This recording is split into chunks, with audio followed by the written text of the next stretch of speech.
Lovelies पाठ आज कैसे हैं आप लोग? आई होप आप सभी अच्छे होंगे, स्वस्थ होंगे और मेरे स्टोरी लाइन को एंजॉय कर रहे होंगे। तो जो कोई भी मेरे चैनल पे न्यू आ रहा है, प्लीज़ मेरे चैनल को लाइक शेयर सब्सक्राइब करना मत भूलिएगा।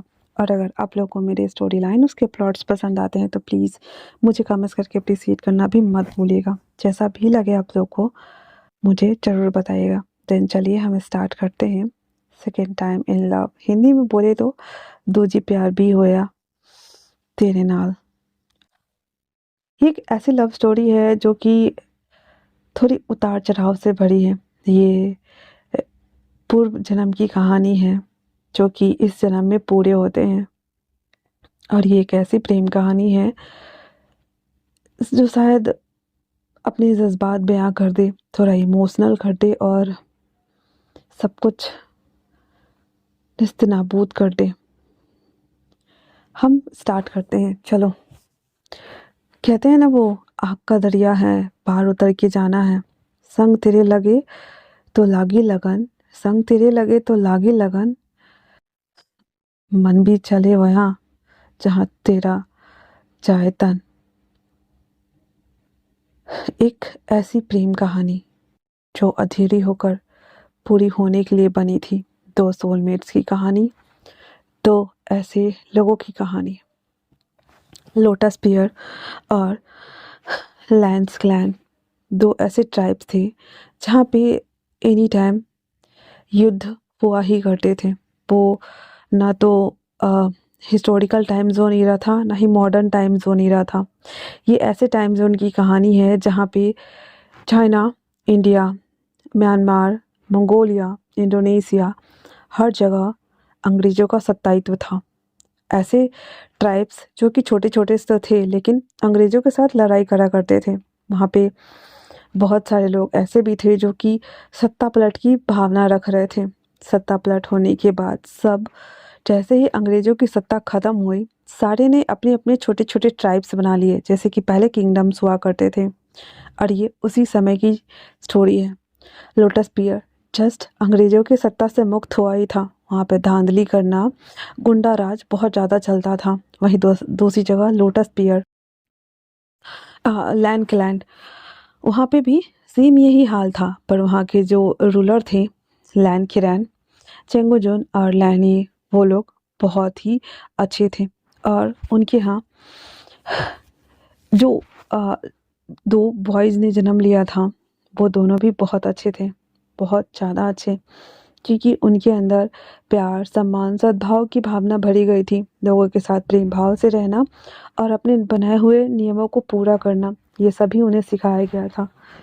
बट लोटस पियर में गुंडा राज, धांधली चल रहा था। हर जगह खून खराबा, सब कुछ इधर उधर तितर बितर होना आए दिन। वहाँ पे लड़के लड़कियाँ कोई भी सेफ नहीं थे। और इसी दो ट्राइब्स के बीच में हमारे दो प्यार के पंछियों का मिलन होता है, या कहे तो उनका खात्मा होता है। वांग जी, उसे चाइना घूमना, आई मीन कि अपने ही देश की दुनिया घूमना पसंद था। वो जब तुरंत फॉरेन से पढ़ाई करके लौटा था और वो जापान से पढ़ाई करके लौटा था, तो वो घर आते ही अपने माँ बाबा से कहता है, बाबा, माँ, मैं दुनिया घूमना चाहता हूँ। उसके बाद मैं अपने फैमिली बिजनेस को संभालना चाहता हूँ। और उस समय कपड़े का व्यापार इन लोगों ने स्टार्ट करा हुआ था। उसके बाबा कहते हैं, हर जगह धांधली, खून खराबा, गुंडा राज चल रहा है। अभी अभी अंग्रेज चाइना को छोड़ के गए हैं। तुम क्या चाहते हो कि हम तुम्हें खो दें? पंग जी कहता है, तो क्या हुआ, खगा तो है ना आपके पास, आप इतनी चिंता क्यों करते हैं? इतना बोलना हुआ ही था कि उसकी माँ कहती है, शुभ शुभ बोलो, क्या पता हमारी बोली हुई बात कब सही हो जाए। भंग जी कहता है, क्या माँ, अब भी अंग्रेजों की जमाने की बात करते हो? वो तो चले गए पर कुछ लोगों को छोड़ गए, उन्हीं में से एक आप हो। उसकी माँ अपने बेटे को नजर उतारते हुए कहती, ऐसा नहीं है, चलो जाओ, ठीक है, 5 दिन के भीतर ही तुम चले आना। इतना बोल करके और वो वांग जी को घूमने जाने देती है।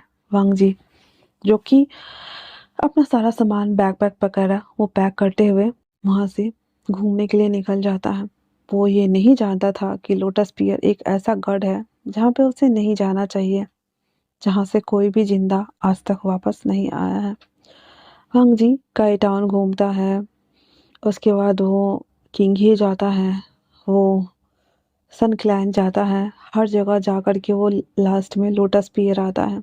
वो पानी पीने के लिए जैसे ही एक कूप के पास जाता है, कुएं में से बाल्टी निकाल कर के और वो पानी पीना स्टार्ट करता है कि तभी वहाँ पे उसे एक लड़का दिखाई देता है जो कि अपने कंधे पे डंडा लेकर के और इधर उधर घूम रहा होता है।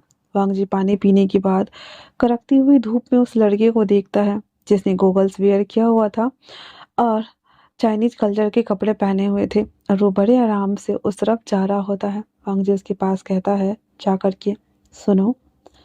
वो लड़का उसकी तरफ देखता है एक चीयरफुल स्माइल के साथ, मेरे कहता है वांग जी कहता है तुम बहुत प्यारे हो। वो लड़का कहता है अच्छा, यहाँ पे नए आए हो क्या बाबू? तो वांग जी हाँ में सर हिला देता है। वो कहता है तो फिर चलो तुम्हारे रहने का व्यवस्था कर दे हम। वांग जी उसके पीछे पीछे हो लेता है। वो लड़का एक इन के पास लाकर उसे छोड़ते हुए कहता है यहाँ आए हो तो यहीं तक रहना, इसके अंदर टाउन में मत जाना, वहाँ पे बहुत बुरे लोग रहते हैं, और क्या पता कि तुम जाओ और वहाँ के जो सूबेदार हैं, सरदार है, वो तुम्हें जान से मार दे। तो वांग जी कहता है ऐसा क्यों भला? कहता है मैंने सुना है उसके दो बेटे हैं बाबू, बड़ा वाला बेटा बहुत ही ज्यादा दरिंदा है और छोटा वाला थोड़ा अच्छा है पर वो भी बहुत ज्यादा गुंडा है। वांग जी कहता है अच्छा, ऐसी बात है क्या? शुक्रिया, और इतना बोलकर उसे कुछ पैसे दे देता है। वो लड़का वो पैसे लेके वहां से चला जाता है। वांग जी अपने इन में रुकता है और आसपास के जगहों को घूमने लगता है। वो अपने साथ उस समय जो उनका कैमरा भी लाया हुआ था जिसमें जो आता है ना रील्स, वो डाल करके पिक्चर निकाल सकते थे, और वो उसको लेकर के क्लिक करते हुए वो कब मेन टाउन में पहुंच गया उसे पता ही नहीं चला। अचानक से पीछे से जीप आते हुए हॉर्न आती है और वो साइड हो जाता है, जहाँ पे एक जीप में एक लड़का बहुत ही पतला दुबला था जिसने शर्ट को थोड़ा ऊपर टपोरी स्टाइल में वेयर करा हुआ था पर देखने में बहुत ही ज्यादा मासूम। वांग जी के बगल से वो क्रॉस कर जाता है। वांग जी अपने हाथ से कैमरा लेकर उसका पिक्चर निकालता है और कहता है ये कौन है? थोड़ा देखने में रूड और अड़ियल है बट है बहुत ब्यूटीफुल। और ये बोल करके उसे जाते हुए देखता है। फिर वांग जी वहाँ के जो बौद्ध मॉन्क टेम्पल थे वहाँ आता है। जब वो अंदर आ रहा होता है तो देखता है कि वो वही लड़का जो उसे थोड़ी देर पहले उस जिप्सी में दिखा था, वो लड़का उस मंदिर में है और वो बैठ करके प्रार्थना कर रहा है, और उसके ऊपर जो बौद्ध वाली मोर पंख की झाड़ू होती है ना, उसे उसको आशीर्वाद दिया जा रहा होता है। वांग जी भी उसी के बगल में बैठ जाता है और वो दोनों वहां पे बैठे हुए थे। वो बौद्ध मंक अनजाने में ही उन दोनों का पानी ग्रहण संस्कार कर दिया जाता है। पानी ग्रहण संस्कार मतलब ये एक ऐसी पद्धति है, मैं बताती हूँ। जैसे हमारे यहाँ जब शादियाँ होती है ना, तो हमारे शादी में जो माता पिता लड़के के हाथ में लड़की के हाथ को दिया जाता है और उसके ऊपर पानी डाला जाता है और उसे वचन लिया जाता है कि आज से तुम मेरी बेटी की जिम्मेदारी लोगे और उसके जीवन का निर्वाह करोगे। तब बहुत ये हर धर्म में होता है, ऐसा नहीं है कि सिर्फ हिंदू और मतलब बाकी अदर्स का मुझे नहीं पता, पर कुछ ऐसे एक आध धर्म है जहाँ पे ये पानी ग्रहण संस्कार होता है। तो चाइना में क्या है, चाइना में या कोरिया में या थाईलैंड में भी होता है ये, मैक्सिमम थाईलैंड में भी होता है ये, चाइना में भी होता है। तो चाइना में क्या होता है कि जो एक बोल सकते हैं कि छोटा सा केतली टाइप का रहता है, उसमें वो पानी रहता है रखा हुआ, उस पानी को बड़े से बकेट में डालना होता है, वहां पे जो रहता है वो, और जोड़े में वो डाले जाते हैं। सिंगल भी डालते हैं पर जो जोड़े में डालते हैं ना, वो दोनों 7 जन्मों के लिए एक दूसरे के बंध जाते हैं। तो सेम ऐसे ही तो वो बौद्ध मंक वो जग उठा करके वांग जी को देते हुए कहता है आप दोनों ये साथ में ये कीजिए, और वो भूल गया था। विंग कहता है क्या कहा आपने? तभी पीछे से धक्का लगता है लोगों का, और वो हाथ लग जाता है वांग जी का विंग के से, विंग उसके ऊपर टच कर जाता है और वो पानी अचानक से पूरा बकेट में गिर जाता है। जाने या अनजाने विंग और वांग जी एक दूसरे के बंधन में बंध चुके थे, आजा सोलमेट। और विंग चिल्लाते हुए कहता ई कौन हो तुम, यहाँ पे क्या मरने के लिए आए हो? हाँ। वांग जी उसके सामने स्टिल खड़ा था और कहता है ये सब कुछ जानबूझ के नहीं किया मैंने, अनजाने में हुआ, तुम इतना गुस्सा क्यों कर रहे हो? हाँ। विंग वहां से गुस्सा होते हुए चला जाता है और वांग जी उसके पीछे आते हुए उसके हाथ को पकड़ता है और कहता है, मेरी बात सुनो, मैंने जानबूझ के ये नहीं किया है। मैं तुम्हारे साथ पानी ग्रहण संस्कार नहीं करना चाहता था। विंग कहता है, जो करना था सब कर चुके हैं, जाओ यहाँ से। और इतना बोलकर वो वांग जी को धक्का देके चला जाता है। वांग जी विंग को रूड बिहेवियर की वजह से बहुत ही ज्यादा सदमे में था और वो कहता है, थोड़ा अजीब है, पर जो भी कहो ये मुझे अट्रैक्ट कर रहा है, ना जाने क्यों। और ये बोल करके वांग जी वहां से अपना स्लीपर वाला चप्पल पहन करके उसके पीछे आता है, जहाँ पे विंग वो किसी को जान से मार रहा होता है। जब ये वांग जी देखता है तो वो शॉक्ड हो जाता है और उसके पास आते हुए उसे एक थप्पड़ लगाते हुए कहता है, ये क्या किया तुमने, उस इंसान को क्यों मार दिया। विंग पहली बार था जब उसे किसी ने थप्पड़ मारा था और वो कहता है, तुम क्या पागल हो गए हो, क्या तुम मरना चाहते हो। वांग जी कहता है, अच्छा, इसकी तरह तुम भी मुझे मारना चाहते हो। विंग के हाथ में गन था जो कि वांग जी के ऊपर वो ताने हुए था और वो कहता है, हाँ, अगर मुझसे पंगा लिया तो तुम्हें मार दूंगा मैं, क्योंकि मैं यहाँ का राजकुमार हूँ। वांग जी कहता है, अगर तुम यहाँ के राजकुमार हो तो मैं भी कहीं और का राजकुमार ही हूँ। ठीक है, चलो मार दो, मैं भी देखता हूँ। और इतना बोल करके और वो दोनों तनातनी छिड़ा हुआ था। वांग जी विंग के हाथ की रिवॉल्वर को पकड़ के अपने सीने पे रखता और कहता है, अगर ऐसी बात है तो यहाँ मारो। विंग उसके हाथ कांप गए थे और वो उसे हटाते हुए कहता है, तुम्हारी पहली और आखिरी गलती, माफ किया, जाओ यहाँ से। और इतना बोलकर उसे अपने कंधे से धक्का देते हुए चला जाता है। वांग जी के जाने के बाद विंग के जाने के बाद वांग जी उसे स्टिल वहां पे खड़ा होकर के देख रहा था। कहता है, ये कौन है और इस तरह से क्यों बिहेव कर रहा है। कल होकर के वांग जी वापस से उस टेम्पल में आता है और वो विंग को ढूंढ रहा होता है।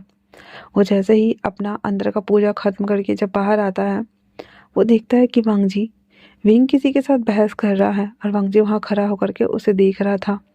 आज वो कुछ भी नहीं करता है, उन दोनों के बीच में इंटरप्ट भी नहीं करता है जा करके। वो ओनली फॉर विंग को उसके साथ झगड़ा करते हुए देख रहा होता है, जहाँ पे वो उसे धक्का दे रहा होता है, उस पर वो चिल्ला रहा होता है। वो सब हो जाने के बाद जब वो शख्स वहां से भाग जाता है तो विंग अपना गोगल्स जब पहन रहा होता है तो अचानक से उसकी निगाहें वांग जी पर जाती जो उसे ही देख रहा था। विंग इरिटेट होते हुए उसके पास आता और कहता है, क्या है, तुम मुझे यहाँ पे घूर क्यों रहे हैं, क्या यहाँ पे कोई गाने का प्रोग्राम चल रहा था जो तुम वहां से बैठ कर के आनंद ले रहे थे। वांग जी कहता है, तुम देखने में बहुत क्यूट हो, आई मीन कि हैंडसम हो, पर तुम्हारी हरकतें ये छिछोड़े वाली, ये गुंडों वाली बिल्कुल अच्छी नहीं है। वांग जी की बात सुनकर वो कहता है, तुमने कहा था ना कि तुम कहीं के प्रिंस हो, तो फिर यहाँ क्या करने आए हैं राजकुमार जी। यहाँ पे ये ऐसा ही गुंडा राज चलता है, अगर आपको हैंडल हो रहा है तो रहिए, नहीं तो निकल जाइए, वरना कहीं किसी गलियों में आप भी पड़े मिलेंगे हमें। और ये बोलकर विंग वहां से चला जाता है। अब आए दिन वांगजी और विंग में टकराव होता ही रहता था, कभी किसी को मारते हुए, कभी किसी को पीटते हुए, तो कभी किसी को जान से मारते हुए, कभी किसी को घसीट कर ले जाते हुए। वांगजी और विंग एक दूसरे के आमने सामने आ ही रहे थे, बार बार बार बार बार बार। वांगजी विंग को देखकर अवॉइड करता और विंग उसे ताने मारकर निकल जाया करता था। कहीं न कहीं वांगजी विंग को अट्रैक्ट करने लगा था और वो उसे मिस भी करने लगा था। आज आखिरी दिन था। वांगजी विंग से मिलना चाहता था, इसलिए वो वापस से बौद्ध टेम्पल आता है और उसे कहता है, मैं जा रहा हूँ, तो आज के बाद मैं तुम्हें परेशान नहीं करूँगा, 5 दिन पूरे हो गए। विंग कहता है, ओ अच्छा, ऐसा क्या। और ये बोल करके और वो कहता है, ठीक है, मैं तुम्हें तो कभी याद नहीं करूँगा। और वांगजी वहाँ से चला जाता है। वांगजी बहुत ज़्यादा उदास था, उसके दिल में दर्द हो रहा था, वो रोने का मन कर रहा था, क्योंकि उसका पार्टनर बहुत ज़्यादा डोमिनेटिंग जो था, इंसानों को तो गाजर मूली की तरह काट देता था, उसे इतनी बेरहम मौत देता था कि मौत भी कांप जाए। पर वो ही नहीं जानता था कि उसका बड़ा भाई तो जाहिल है एक नंबर का। और वांगजी ये सारे अरमान अपने दिल में दबाए हुए वापस से लैंड क्लैन के लिए वो निकल जाता है। लैंड क्लैन आने के बाद वहाँ पे भव्य स्वागत किया जाता है वांगजी का। और उसके बाद वो अपने घर आता है, जो कि लकड़ी के बने हुए घर थे। घर आने के बाद वो उसकी माँ उसके लिए बहुत सारा व्यंजन पका के रखी हुई थी और उसे परोसते हुए कहती है, वांग जी कैसा रहा तुम्हारा 5 दिन का ट्रिप। वांग जी बहुत सारी यात्रा बितान बताता है, जो कुछ भी उसने देखा था, सुना था, जो पिक्चर कलेक्ट करके लाया था, वो सभी चीज़ें वो अपने अंकल और पापा के साथ बताता है और भाई के साथ। उसके पापा कहते हैं, अब जब आ ही गए हो तो चलो अपने भाई का हाथ बटाओ। वांग जी मना नहीं करता है, वो हाँ कर देता है। उसके बाद वो आराम से बैठ जाता है और विंग के बारे में सोचा करता था वो, क्योंकि उसके पास कैमरा था, उसमें पिक्चर्स थे और वो आराम से बैठकर उसके पिक्चरों को देखा करता था। एक दिन उसकी मॉम उसे देखते हुए कहती है, ये कौन है? वंग जी कहता है, पता नहीं कौन है, इस 5 दिनों में मुझे बस इतना पता चला कि ये राजकुमार है। तो माँ कहती है उसकी, कहाँ का, ये कहाँ मिला तुम्हें? वंग जी कहता है, यून में इतना सुनना हुआ ही था कि सीजन आते ही उसके हाथ से वो पिक्चर लेकर फाड़ कर फेंक देते और कहते हैं, आज नाम लिया सो लिया, आज के बाद कभी भी नाम मत लेना। तुम्हें पता है, अंकल की वाइफ वो भी यूनमेक से ही थी और उनके भाइयों ने उनको जान से मार डाला। तब से हमारे और उनके क्लैन के बीच में झगड़े चलते हैं और हम चाहकर भी कभी भी संबंध नहीं बना सकते हैं। खून का रिश्ता खून से ही ख़त्म किया जाता है, इसलिए वहाँ जाने की गलती कभी मत करना। क्या उन लोगों को पता चल गया कि तुम कौन थे? वांग जी को जहाँ तक याद था उसने कभी भी अपना नाम यूज करके नहीं बताया था, तो वो कह देता है, नहीं, किसी को भी मेरे बारे में नहीं पता। सीचन कहते हैं, ठीक है, आइंदा ये गलती कभी मत करना और जो भी है उसे ख़त्म करो। बाबा तक ये बात नहीं जानी चाहिए और खासकर अंकल तक तो बिल्कुल भी नहीं, वरना अंजाम मौत होगा। वांग जी डर गया था ये सब सुनकर और सीचन के जाने के बाद वो पूछता है, माँ ये क्या था? उसकी माँ कहती है, अंकल की वाइफ वो यूनमेक से थी। अंकल बहुत प्यार करते थे अपनी वाइफ से, पर उनके भाई ने छल कपट से जब सत्ता हथियाने की बारी आई और जब साम्राज्य में बंटवारा होना शुरू हुआ था, तब उनकी माँ का भी हिस्सा था, जो कि आंटी तुम्हारे अंकल को देना चाहती थी, लेकिन उनके भाई ने अपने नाम करने के लिए अंकल को और उनके बुलाया और उनकी बहन को तो जान से मार डाला उनकी आंखों के सामने में, और अंकल को बहुत बुरी मौत मारा था। तभी से तो अंकल के एक पैर नहीं है ना, और यहाँ पे लानकिरण अंकल के एक पैर नहीं है और वो अपाहिज है। वांग जी की रूह कांप गई थी ये सुनकर और कहता है, क्या ऐसा होता है? कहता, ऐसा ही है। सिर्फ और सिर्फ जमीनी सत्ता हथियाने के लिए अंग्रेज चले गए, पर हमारे अपनों के बीच झगड़ा और फसाद छोड़ के गए। हमारे अपने ही हम एक दूसरे के दुश्मन बन बैठे हुए हैं, सिर्फ और सिर्फ सत्ता हथियाने के लिए, अपने आप को रूलर साबित करने के लिए। वांग जी, इन सब से दूर रहो और अपनी ज़िंदगी आराम से बिताओ। ये कहकर वांग जी की मॉम वहाँ से चली जाती है। उसके जाने के बाद वांग जी सोच रहा था विंग के बारे में और वो कहता है कि हमारा प्यार अधूरा रह जाएगा, शायद हमारे पास मिलना लिखा ही नहीं था। पहला प्यार वैसे भी किसी को नहीं मिलता है। ये कहकर वांग जी अपनी तरफ से विंग का चैप्टर क्लोज कर देता है।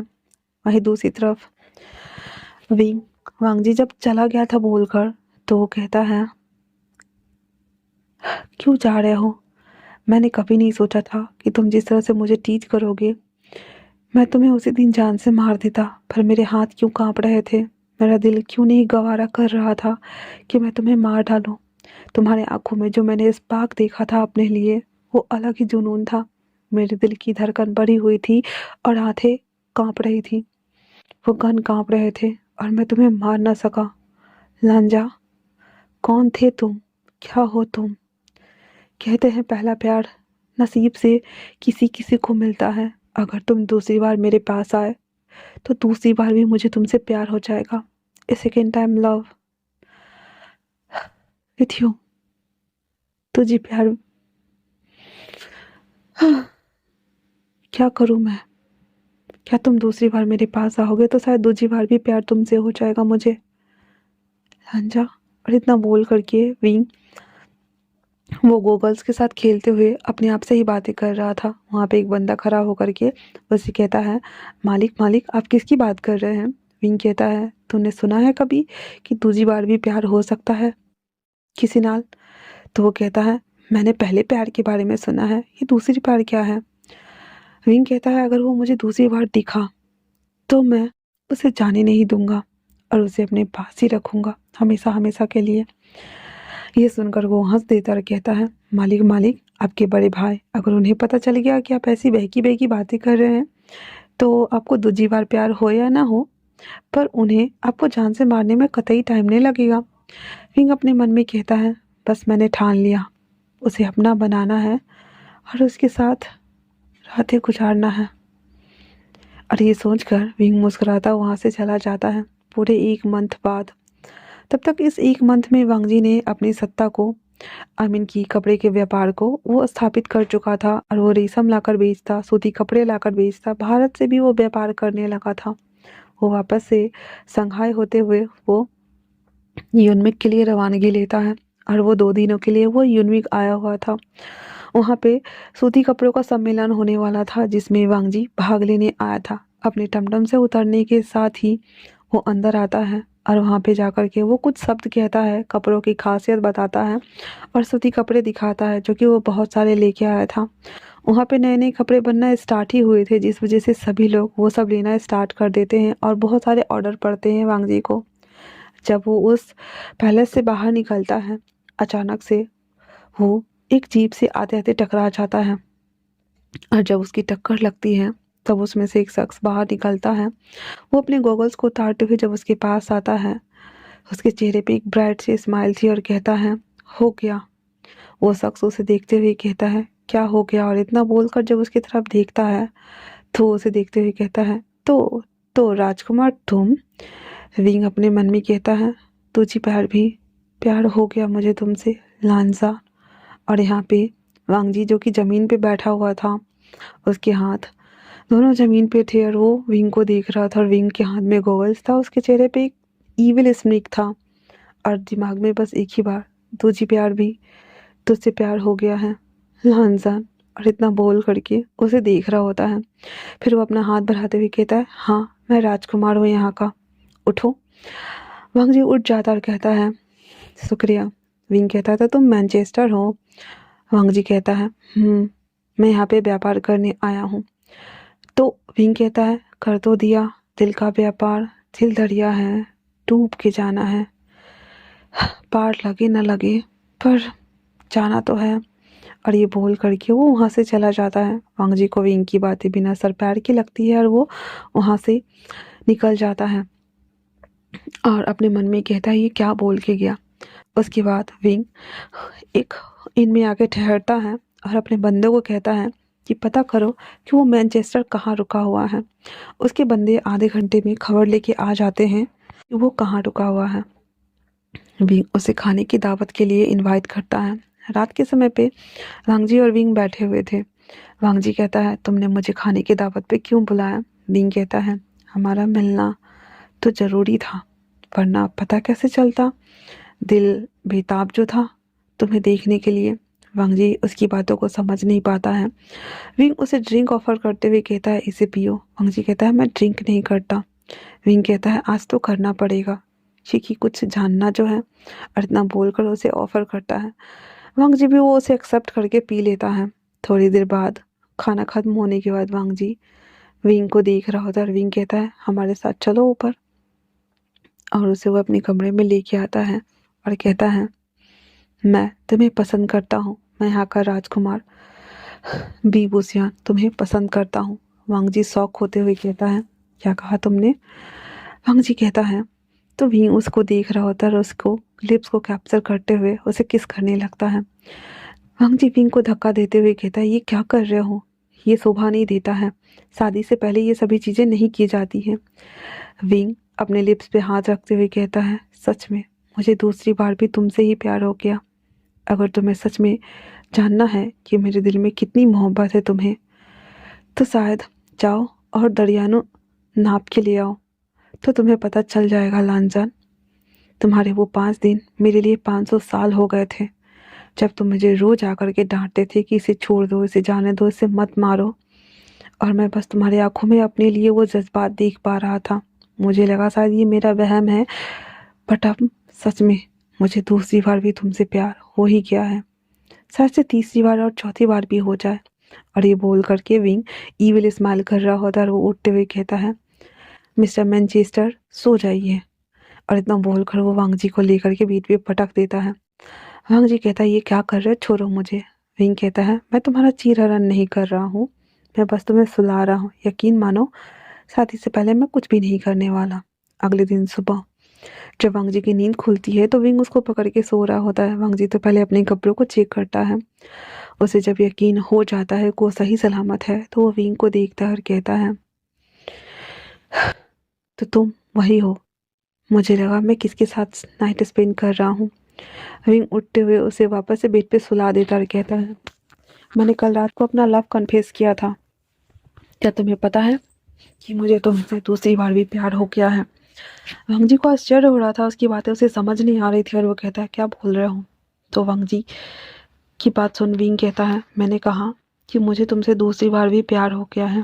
पहली बार तो मुझे तुमसे लगाव हुआ था, अट्रैक्शन, अफेक्शन, अटैचमेंट, पर दूसरी बार पक्का वाला प्यार हो गया है, जन्मों जन्मों का प्यार।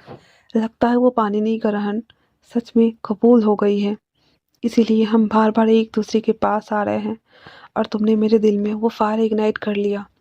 मेरे साथ घर चलो। वंग जी कहता है, क्या बोल रहे हो? तो विंग कहता है, अपनी बाबा से मिलाना है तुम्हें, चलो। और इतना बोल करके वो रेडी हो जाता है। वंग जी कहते हैं, क्या तुम सच में ये चाहते हो कि हम बाबा से मिले? विंग कहता है, क्या तुम मुझे पसंद नहीं करते? वंग जी कैसे बोले कि वो भी उसे पसंद कर रहा था और वो नहीं चाहता था कि वो उसके साथ भी वही हंस रहो जो उसकी आंटी के साथ हुआ। इसलिए वो कहता है, शायद हमारा मिलना अधूरा है विंग, हम नहीं मिल सकते। विंग कहता है, एक बार तो चलो, उसके बाद मैं खुद तुम्हें यहाँ से आज़ाद कर दूंगा वांग जी। ये बोल करके विंग वांग जी को लेकर के बौद्ध टेम्पल आता है। एक दूसरे के हाथों में हाथ डालकर पाणिनि ग्रहण का संस्कार समापन करता है।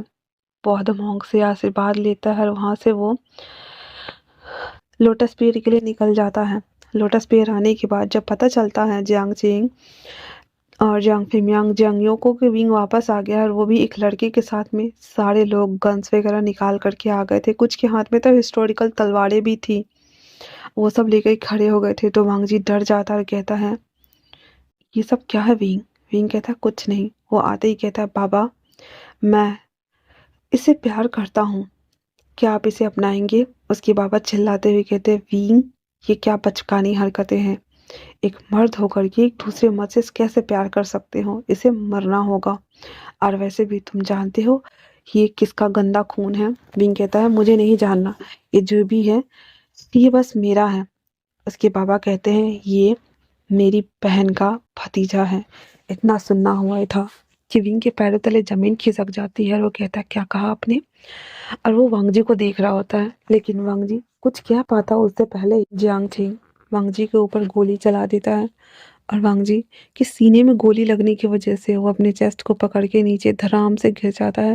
विंग कहता है, नहीं, और फिर वो उसको संभालता है। तभी जियांग फिमियांग वहाँ आते ही कहते हैं, विंग तुम्हें इसे भूलना होगा, इसको तो मौत की सजा मिलनी तय है, तलवारें लाओ और इसके टुकड़े टुकड़े करो। इतना सुनना हुआ ही था कि विंग अपने बाबा के हाथ से गन छीन कर उनके ऊपर तानते हुए कहता, ए रुक जाओ तुम सब के सब, और इसे अभी के अभी जीप में डालो। इतना सुनना हुआ ही था तो उसके बाबा कहते, ठहरो। विंग कहता, मैं सच में गोली चला दूंगी, अभी के अभी इसको डालो। और वो वांग जी को उठाकर जीप में डालते हैं। फिर विंग वो जीप लेकर के खुद ड्राइव करते हुए सबको डराते हुए वहां से निकल जाता है। वांग जी का ब्लड बहुत ज़्यादा लॉस हो रहा था। वो अपना शर्ट निकाल करके वांग जी के चेस्ट पे रखते हुए कहता है, लंजा मरना मत, प्लीज़ लंजा मरना मत, प्लीज़ लंजा मरना मत। और इतना बोल करके और उसे हॉस्पिटल लेके आता है। डॉक्टर को बंदूक के नोक पर खड़ा करके वो उसको बुलेट निकालने को बोलता है। जब वो उसके बुलेट्स को निकाल देता है तो विंग वांग जी को उसी हालत में, बेहोशी की हालत में जीप में डालता है और वहाँ से वो दूर चला जाता है, लोटस पियर को छोड़कर यूनमिक से बाहर किंगे किंगे आकर के वो अपने दोस्त नीहे सिंह से मदद मांगता है और वो दोनों वहाँ पे रहते हैं। विंग वांग जी का नीहे सिंह की मदद से इलाज करवाता है, फिर से उसे जड़ी बूटियाँ दे करके ठीक करवाता है। जब वो धीरे धीरे ठीक हो जाता है तो विंग बहुत ज़्यादा खुश था। लगभग 10 दिन होने को हुए थे और नीहे सिंह उसे आकर के बोलता था कि बाहर हर तरफ तुम्हें ढूंढा जा रहा है। विंग कहता है, मैं कभी नहीं दिखूंगा उन्हें, मैं वांग जी को लेकर के इन सब से बहुत दूर दक्षिण की ओर चला जाऊंगा जहाँ पे हमारे कोई भी दुश्मन नहीं होंगे। नीही सिंह कहता है, ठीक है। उसके बाद विंग वांग जी के पास आता है और उसे कहता है, इससे पहले कि ये दुनिया हमें अलग कर दे, क्या हम एक हो सकते हैं? वांग जी विंग को अपनी बाहों में लेता है। उस कमरे में बस एक कैंडल जल रही थी क्योंकि उस टाइम जो नोएडा में अभी लाइट आई नहीं थी, धीरे धीरे सब काम हो ही रहा था। चाइना में। उस कैंडल का साक्षी मान करके वांग जी और विंग एक हो जाते हैं। सुबह विंग बहुत ज़्यादा हैप्पी था और वो कहता है चलो हम चलते हैं यहाँ से दक्षिण की ओर, जहाँ पे हमें कोई भी रोकने वाला नहीं है। तभी नीही सेंग आते हुए कहता है विंग विंग तुम्हारे बाबा आ गए हैं तुम्हें मिलने के लिए। तो विंग कहता है मुझे नहीं मिलना, मैं दक्षिण की तरफ जा रहा हूँ और मैं पीछे के रास्ते से निकलता हूँ। तो नीही सेंग कहता है तुम्हारे बाबा ने वचन दिया है कि वो तुम्हें कुछ भी नहीं होने देंगे। तो इतना सुनना हुआ ही था तो कहता है मैं कैसे मान लूं कि वो नहीं होने देंगे। निहिसन कहता है मैंने उनसे बात की है, मैंने उन्हें समझाया है कि वो दोनों एक दूसरे से प्यार करते हैं। उसकी आंटी के साथ में जो कुछ भी किया आपने, अपनी बहन के साथ में जो किया वो गलत है। बट अब आपके अपने बच्चों के खातिर मानना होगा। तो तुम्हारे माँ और बाबा दोनों मान गए हैं। और इतना सुनना हुआ ही था विंग थोड़ा सैंटी हो जाता है। तो वांग जी कहता है वो तुम्हारे परिवार वाले हैं विंग, चलो मिल लो। तो विंग कहता है पता नहीं क्यों मुझे अच्छा नहीं लग रहा। नहीं सिंह कहता है मैं तुमसे वचन देता हूँ विंग, मैंने खुद बात की है तुम्हारे माँ बाबा से, तुम्हारे बाबा और तुम्हारे भाई आए हैं तुमसे मिलने के लिए, चलो ना। तो विंग कहता है ठीक है। और इतना बोल करके वो जब मिलने के लिए आता है तो उसके बाबा जियांग फिमियांग विंग को गले लगा लेते हैं और उसे कहते हैं विंग, और उसको अपनी कीज में चापते हैं। विंग इमोशनल हो गया था, कहता है बाबा मुझे माफ़ कर दीजिए, मुझे यहाँ से ऐसे। इतना बोलने के साथ ही एक गन साउंड होता है और विंग के सीने में गोलियां उतार दी जाती है। उसके बाबा ने खुद विंग के सीने में गोलियां उतार दी थी। वांग जी कहता है विंग। तभी जियांग चेंग वांग जी का ऊपर हमला कर देता है और उसके बॉडी पे 3-4 कट लगा दिए हुए थे क्योंकि उसकी तलवार एक एसेसन की तलवार थी। निहिसन चीखते हुए कहता है अंकल ये क्या किया आपने। जियांग चेंग निहिसन के हाथ काट देता है और कहता है ये गद्दारी करने का अंजाम है। तुम्हें क्या लगा हाँ कि हम उस क्लैन को अपने क्लैन में मिलने देंगे। उसका कोई भी शख्स अगर हमारे क्लैन में आता है तो हम उसे जिंदा मार डालेंगे। और ये तो फिर भी वहाँ का राजकुमार है, इसे तो मरना तय है। उसके बाबा कहते हैं विंग ये तुमने अच्छा नहीं किया, तुम्हें अपने क्लैन के रूल्स रेगुलेशन को फॉलो करने चाहिए थे। तुम यहाँ के राजकुमार थे और तुमने क्या किया, आपने दुश्मन के साथ प्यार किया जो कि कभी पूरा नहीं हो सकता। और इतना बोलकर उसके डेड बॉडी को छोड़ दिया जाता है। विंग वांग जी के बगल में जस्ट गिरा था और वांग जी के हाथ के ऊपर उसका हाथ था। मरने के वक्त दोनों के आंखें में आंसू थे और वो एक दूसरे को देख रहे थे। नी सेंग अपने कटे हुए हाथ के साथ में चीख रहा था। वहां पे नी मिंजो भी आ गए थे और वो नी सेंग को उठा रहे थे। नी सेंग कहता है ये मुझसे क्या अपराध हो गया, मैंने कहा था कि मैं इन दोनों को मिला दूंगा, मेरी वजह से ये दोनों मारे गए, ये अपराध मुझे जीने नहीं देगी, यह अपराध मुझे जीने नहीं देगी। और इतना बोलकर नी सेंग जियांगचिंग की तलवार छीन कर अपने गर्दन में कट मार देता है और वो भी ऑन द स्पॉट वहां मर गया था। और वो कहता है अगर मेरा फिर से जन्म हुआ विंग तो अगले जन्म में मैं तुम्हें जरूर मिलाऊंगा। और इतना बोलकर वो तड़प रहा होता है, विंग तड़प रहा होता है और वांग जी भी तड़प रहा होता है। वहां पे मौजूद हर शख्स उन तीनों के मौत का साक्षी बनता है। तीनों को डेड बॉडी 3 क्लान में लाई जाती है। वांग जी को उसके माता पिता के पास भेज दिया जाता है और विंग को उसका भाई उठा करके अपने क्लान लाता है और अपने एंसेस्टर के पास ले जा करके उसे दफना दिया जाता है। नीही सेंग को भी उसके एंसेस्टर के पास ले जाकर के दफना दिया जाता है। और वांग जी का उसके अंकल कहते हैं वांग जी को मेरी वाइफ के बगल में दफनाया जाए। इतना सुनना हुआ ही था तो उसके माता पिता कहते हैं क्यों। उसका अंकल वहां पे बैठते हुए कहता है हे भगवान, अगर तुम सच में इस धरती पे विराजमान हो, इस धरती और इस दुनिया को बनाने वाले हो, तो मैं तुमसे एक ही विश मांगता हूँ, इन दोनों का फिर से पुनर्जन्म हो और ये दोनों फिर से मिले, इनका प्यार अमर रहे, हर बार मिले और हर बार एक हो। इस बार अलग किया सो किया, अगली बार मत करना, ये मेरा वचन है। मैं खुद इसे मिलाने के लिए ईरी चोटी का जोड़ लगा दूंगा। और ये बोल करके अपनी पत्नी के ग्रेवयार्ड था वहां पे लैन किरण अंकल गन निकालते हैं और वो शूट करते हुए कहते हैं मैं आ रहा हूँ तुम्हारे पास ली।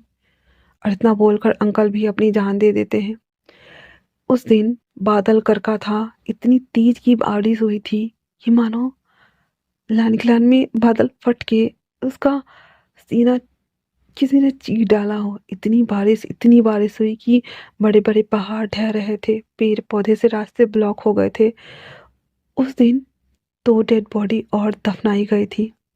चेंगोजीन और लैनी कहती है, ये कैसा संयोग है, मेरा बेटा चला गया, मेरा देवर चला गया।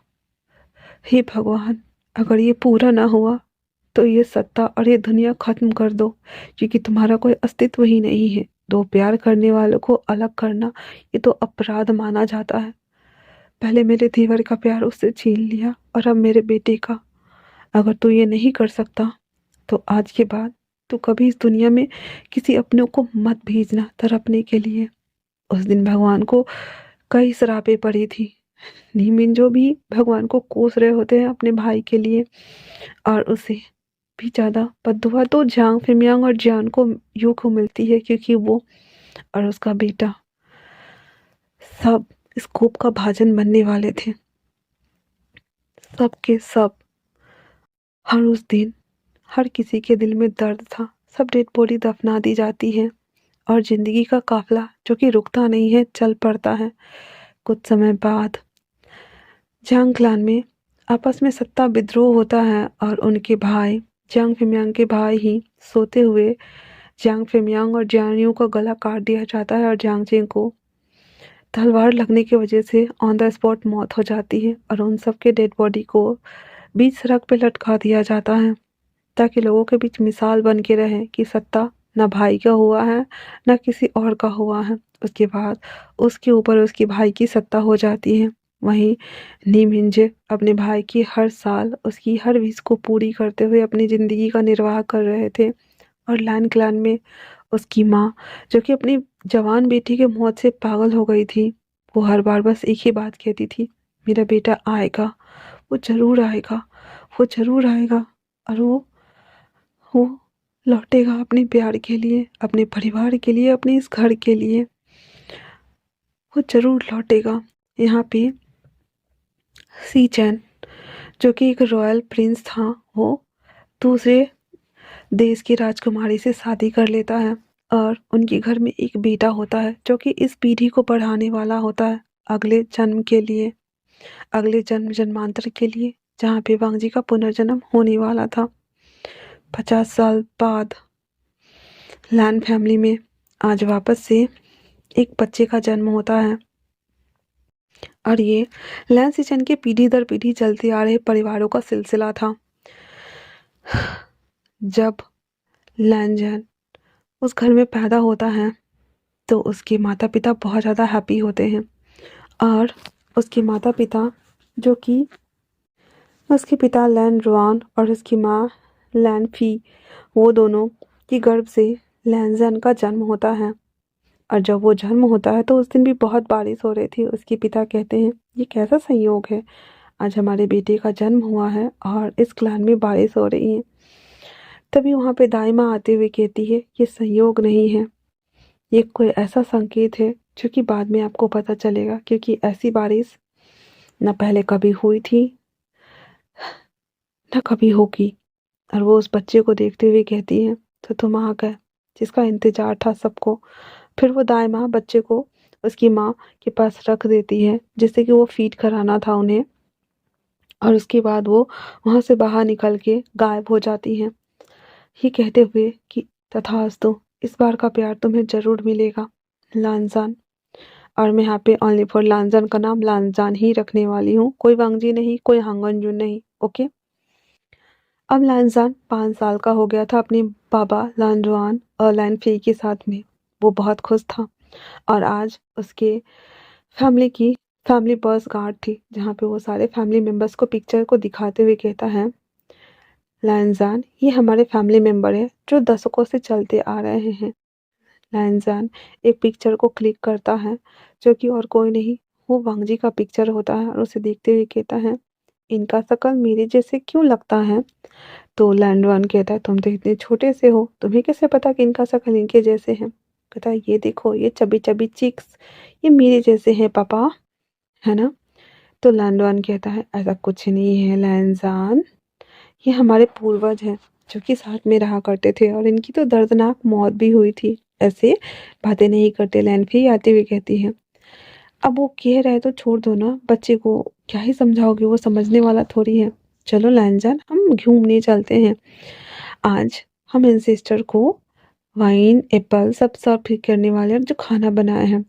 पूरे कार में फ्रूट, वाइन, एप्पल्स, फ्रूट्स वगैरह पैक करके लैनजान, लैनरॉन और लैनफी वो तीनों उस कार में बैठ करके और वो उस ग्रेवयार्ड में आते हैं जहाँ पे उनके पूर्वजों को दफनाया जाता था। वहाँ पे आकर के वो और उसे एप्पल, फ्रूट, खाना जो लेकर के आए थे वो सब रख दिया जाता है और लैनजान उन सबको खाना दे रहा होता है और प्रार्थना करता है कि मुझे मेरा पार्टनर जल्दी दिला देना। उसके पापा हंसते हुए कहते, इतने छोटू से लैनजान को पार्टनर भी चाहिए? तो वो कहता, मुझे ऐसा लगता है कि मैं अकेला हूँ, इसलिए मुझे पार्टनर की ज़रूरत है। उसकी माँ उसकी कान खींचते हुए कहती है, तुम्हें नहीं लगता लैनजान, पार्टनर के लिए तुम बहुत छोटे हो? लैनजान कहता है, पार्टनर तो पार्टनर होता है, मेरा पार्टनर भी तो 2 साल का होगा ना। हम्म उसकी माँ कहती है, पॉइंट तो है। और इतना बोल करके और वो कहती है, हम यहाँ हैं, तुम यहीं पे रहना, ठीक है ना? उसके बाद वो कहता, हाँ ठीक है। वहीं लैनजान वो किसी बच्चे की रोने की आवाज़ सुनता है। ना जाने क्यों वो सीधा वो ग्रेवयार्ड से बाहर निकल आता है जहाँ एक पालने में एक बच्चा रो रहा होता है।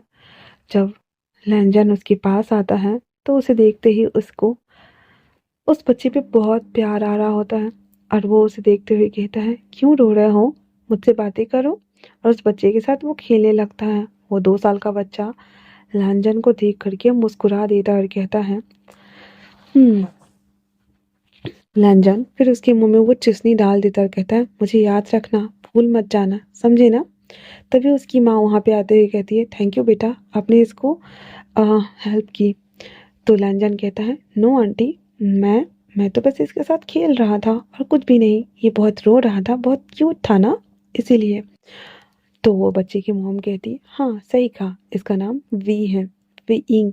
इतना सुनना हुआ था तो कहता, वी इंग, कितना रोमांटिक नाम है ना। और इतना बोल करके और वो उस बेबी को देखते हुए छोटा सा लांछन हमारा वापस मोड़ता है जहाँ पे उसकी मॉम आते हुए कहती है, वी कांग से, तुम यहाँ क्या कर रही हो? तो कांग से कहती है, फी, तुम यहाँ क्या कर रही हो? फिर वो दोनों गले लगते हैं और कहते हैं, हम हम यहाँ पे इसलिए आए हैं क्योंकि हम ये चाहते थे कि हम मिले। और इतना बोलकर वो दोनों हंसने लगते हैं। अब हमारे लांजन के पास थोड़ा और टाइम मिल गया था उस नन्हे से विंग के साथ में खेलने का। और वो उस नन्हे से विंग को वो देख रहा होता है। उसके बाद वो उसे गोद में लेकर खिलाने लगता है। फिर जब वो दोनों सखियाँ अलग होती हैं तो कहती है, हम फिर मिलेंगे। तो वी कहती है, हाँ मैं लोटस पियर जा रही हूँ। इतना सुनना हुआ ही था। तो वो कहती है, लोटस पियर क्यों जा रही हो? कहती है, बस बहुत टाइम हो गया है और मैं चाहती हूँ कि मैं अपनी बुआ जी से मिल लूँ, इसीलिए। इतना सुनना हुआ ही था तो कहता, ठीक है। और ये बोल करके वो वहाँ से चली जाती है। उसके बाद वी कांग से अपने बेटे विंग को लेकर के अपने पति के साथ वो लोटस पेड़ के लिए चली जाती है और इधर लैनजान अपने मॉम डैड के साथ अपने घर के लिए चला आता है। वो अपने हस्बैंड को बताती है कि वो उसकी फ्रेंड है वी कांग से, जो कि बचपन से वो उसके साथ पढ़ते आई है। पर दुख की बात यह है कि उसकी बुआ जी और उसकी नानी जी का घर लोटस पियर है, जहाँ से हमारी दुश्मनी चलती है। उसके पापा कहते हैं, इसका तो नाम ही मत लो, अरसा बीत गया, 50 साल 60 साल होने को आए हैं, सभी चीज़ें खत्म होने का नाम ही नहीं ले रही हैं। न जाने कब और किस वजह से ये दुश्मनी की शुरुआत हुई थी। हजारों किस्से और कहानियां हैं, किस पे यकीन करे और किसे झूठ माने समझ नहीं आता। और ये बोल करके उसके पापा कहते हैं, चलो घर चलते हैं फी। फिर वो लैंजन और फी को लेकर के उसके बाबा वहाँ से चले जाते हैं। अब पूरे 20 साल बाद वंगजी 25 साल का हो चुका था और वो लैंड एम्पायर का हायर था।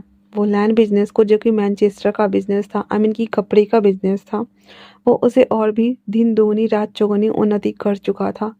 जो कारोबार वांगजी ने शुरू किया था उसी कारोबार को अब लैंजन अपने हाथों में तामे अपनी कंपनी की बागडोर संभाले हुए था। वहीं दूसरी तरफ 21 साल का विंग, वो अपनी कॉलेज की पढ़ाई खत्म करके और वो अब घूमने के लिए ट्रिप प्लान करता है और कहता है कि वो भी बहुत सारे पैलेसेस को घूमेगा जो कि यूनमिंग में है। तो उसकी मॉम कहती है, तुम जब 2 साल के थे तब हम यूनमेक गए थे विंग, और तुम्हें वापस से यूनमेक जाना है? तो विंग कहता है, यस मॉम, मैं मामा जी के घर जाना चाहता हूँ। क्या मैं जा सकता हूँ?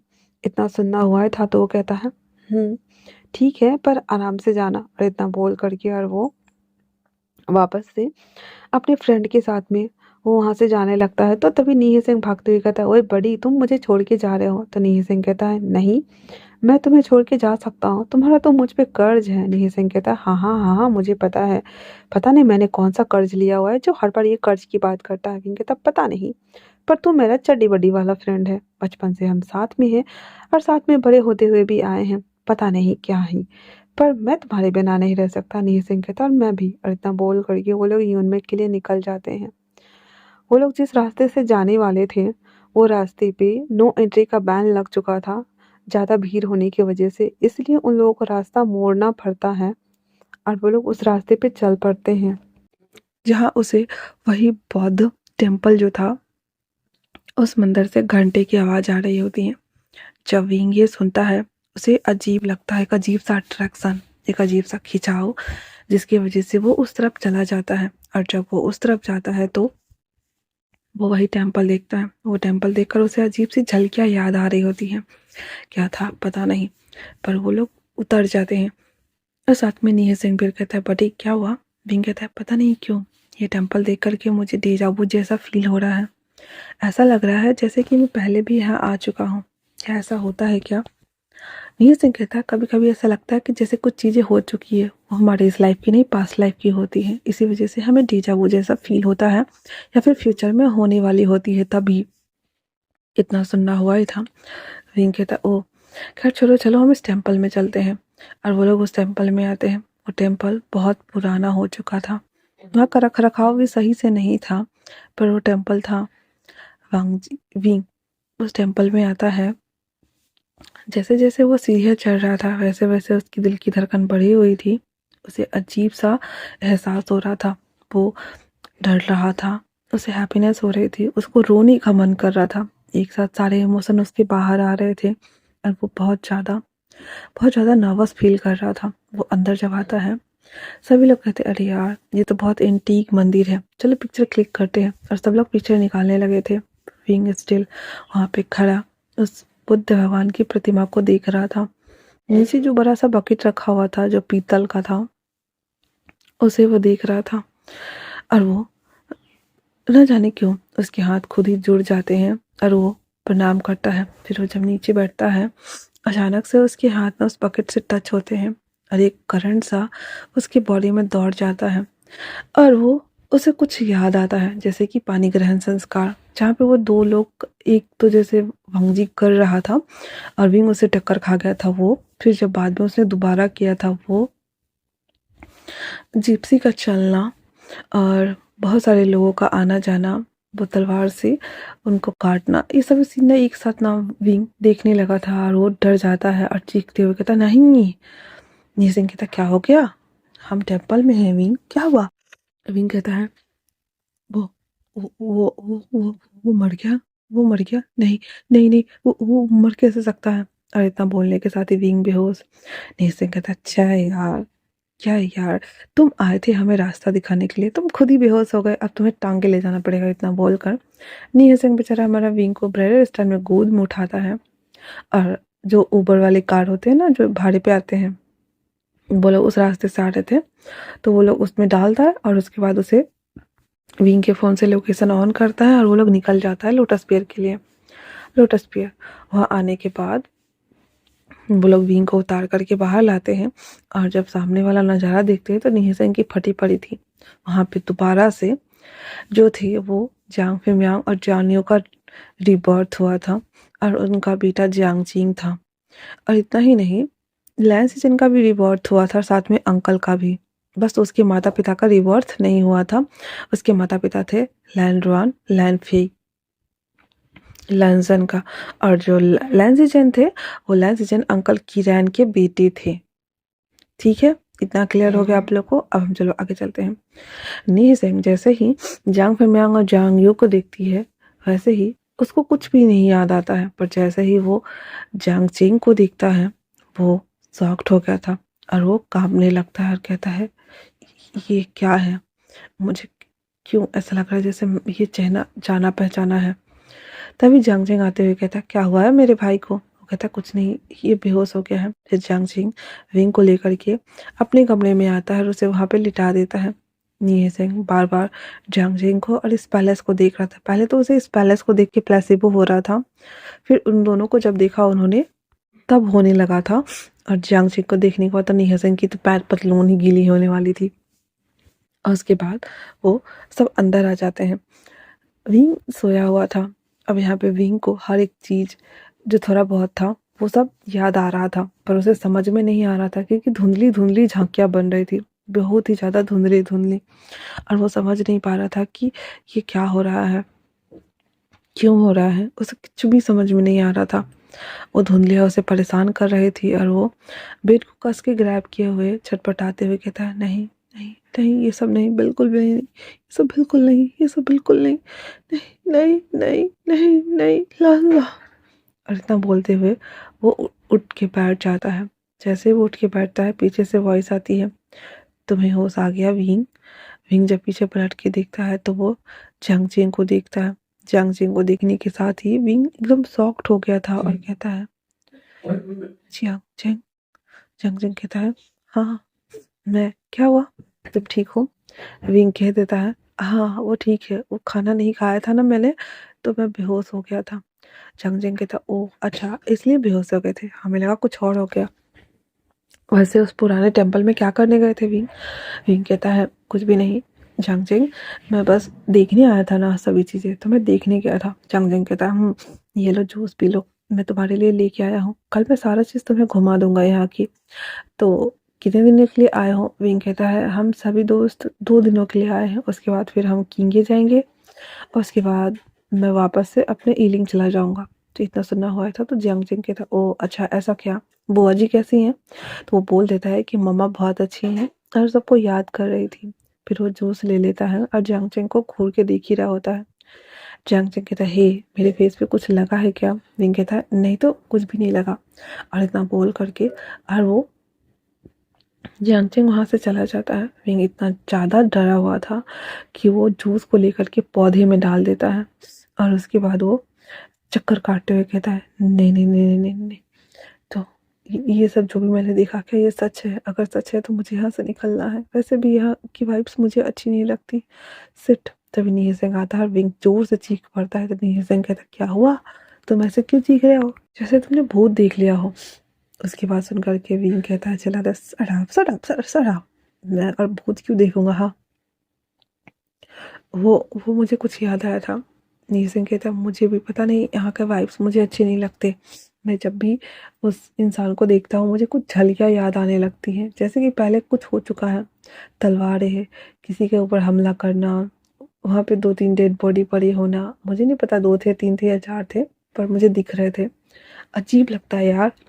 विंग कहता है, 3 थे। तो नी सिंह कहता, तुझे कैसे पता? और नी सिंह को देखते हुए कहता है, यार सच में तू मेरा चड्डी वड्डी वाला नहीं बल्कि कर्जदार वाला फैन है यार, सच में तू वापस आ गया। नी सिंह करता बोलकर उससे संडी होकर के गले लगा लेता है। नी सिंह कहता है, क्या बोल रहे हो, मुझे समझ नहीं आ रहा है।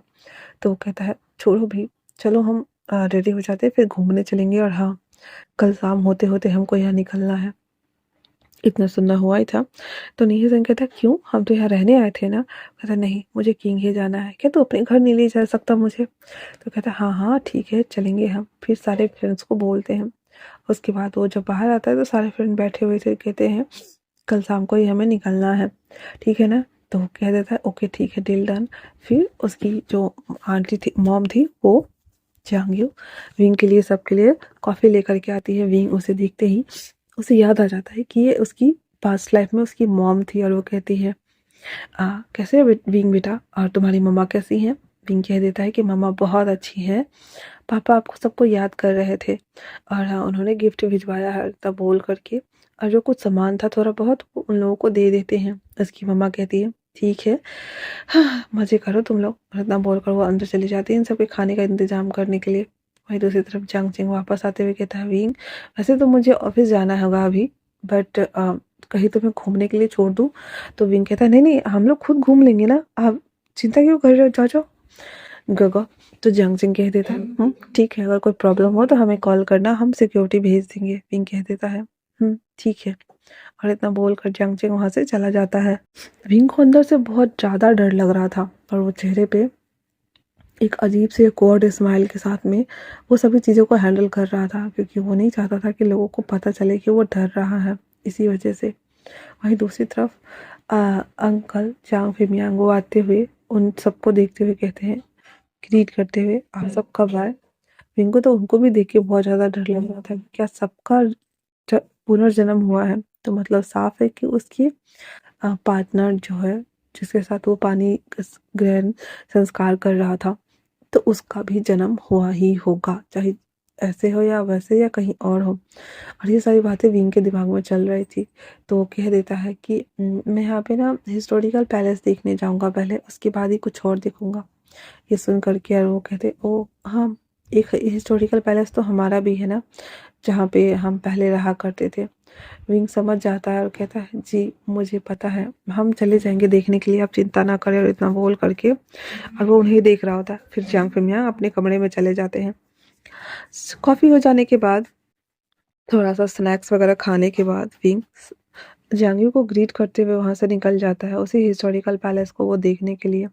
जब वो लोग वहाँ आते हैं तो बहुत सारे टूरिस्ट थे, ऐसा नहीं था कि विंग ही अकेले वहाँ पे था, बहुत सारे लोग थे।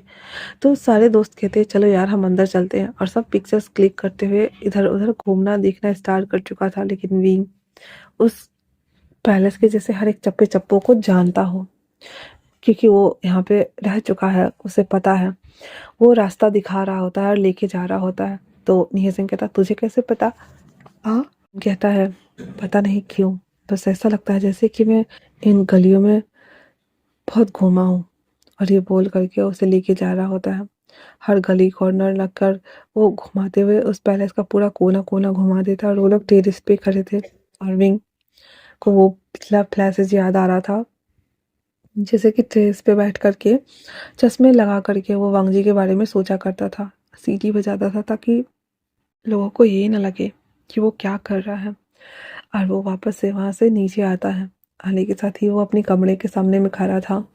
वो उस कमरे को खोलने की कोशिश कर रहा था पर खोलता नहीं। तभी नीचे से उस डोर को ओपन कर देता और कहता है, अंदर आ जा विंग, ये थोड़ा अच्छा है।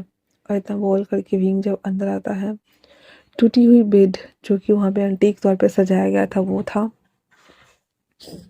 और वो कमरा बिल्कुल वैसा ही था जैसा कि विंग का हमेशा से कमरा था, पर वहाँ की चीज़ें हटा दी गई थी, क्योंकि ये पैलेस पूरा खाली था बस देखने के लिए और कुछ भी नहीं। और विंग जब अपने कमरे को चारों तरफ घूम कर देखता है, जहाँ पे उसे बहुत सारी अच्छी बुरी यादें याद आ जाती है, बात करना, चिल्लाना, चीखना, हंसना, वो सभी थिंग्स उसे याद आ जाता है। और वो कहता है, वक्त कैसे बदल जाता है पता ही नहीं चलता है, कुछ चीज़ें होती हैं जो हमारे जहन में रह जाती है हमेशा के लिए।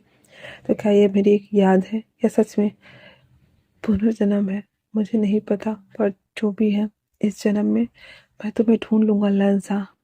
इतना सुनना हुआ ही था। तो पीछे से ये नीहे सिंह और एक और दोस्त जो कहता लैंसा, यार वो बहुत बड़ा बिजनेस टाइकून है, तो उसके बारे में क्यों बात कर रहा है? विंग कहता है, हाँ क्या कहा? तो नील सिंह कहता है, अरे यार मैंने कहा वो बहुत बड़ा बिजनेस टाइकून है, तुझे देखना है, मैं दिखाता हूँ, रुक जा।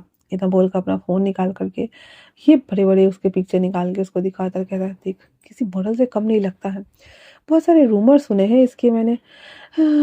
कोई कहता है इसके बहुत सारे गर्लफ्रेंड रह चुके हैं, तो कोई कहता है कि ये लड़कियों को लाइक ही नहीं करता, तो कोई कहता है कि इसने शादी कर ली है, पर किससे कर ली है कोई आइडिया नहीं है यार।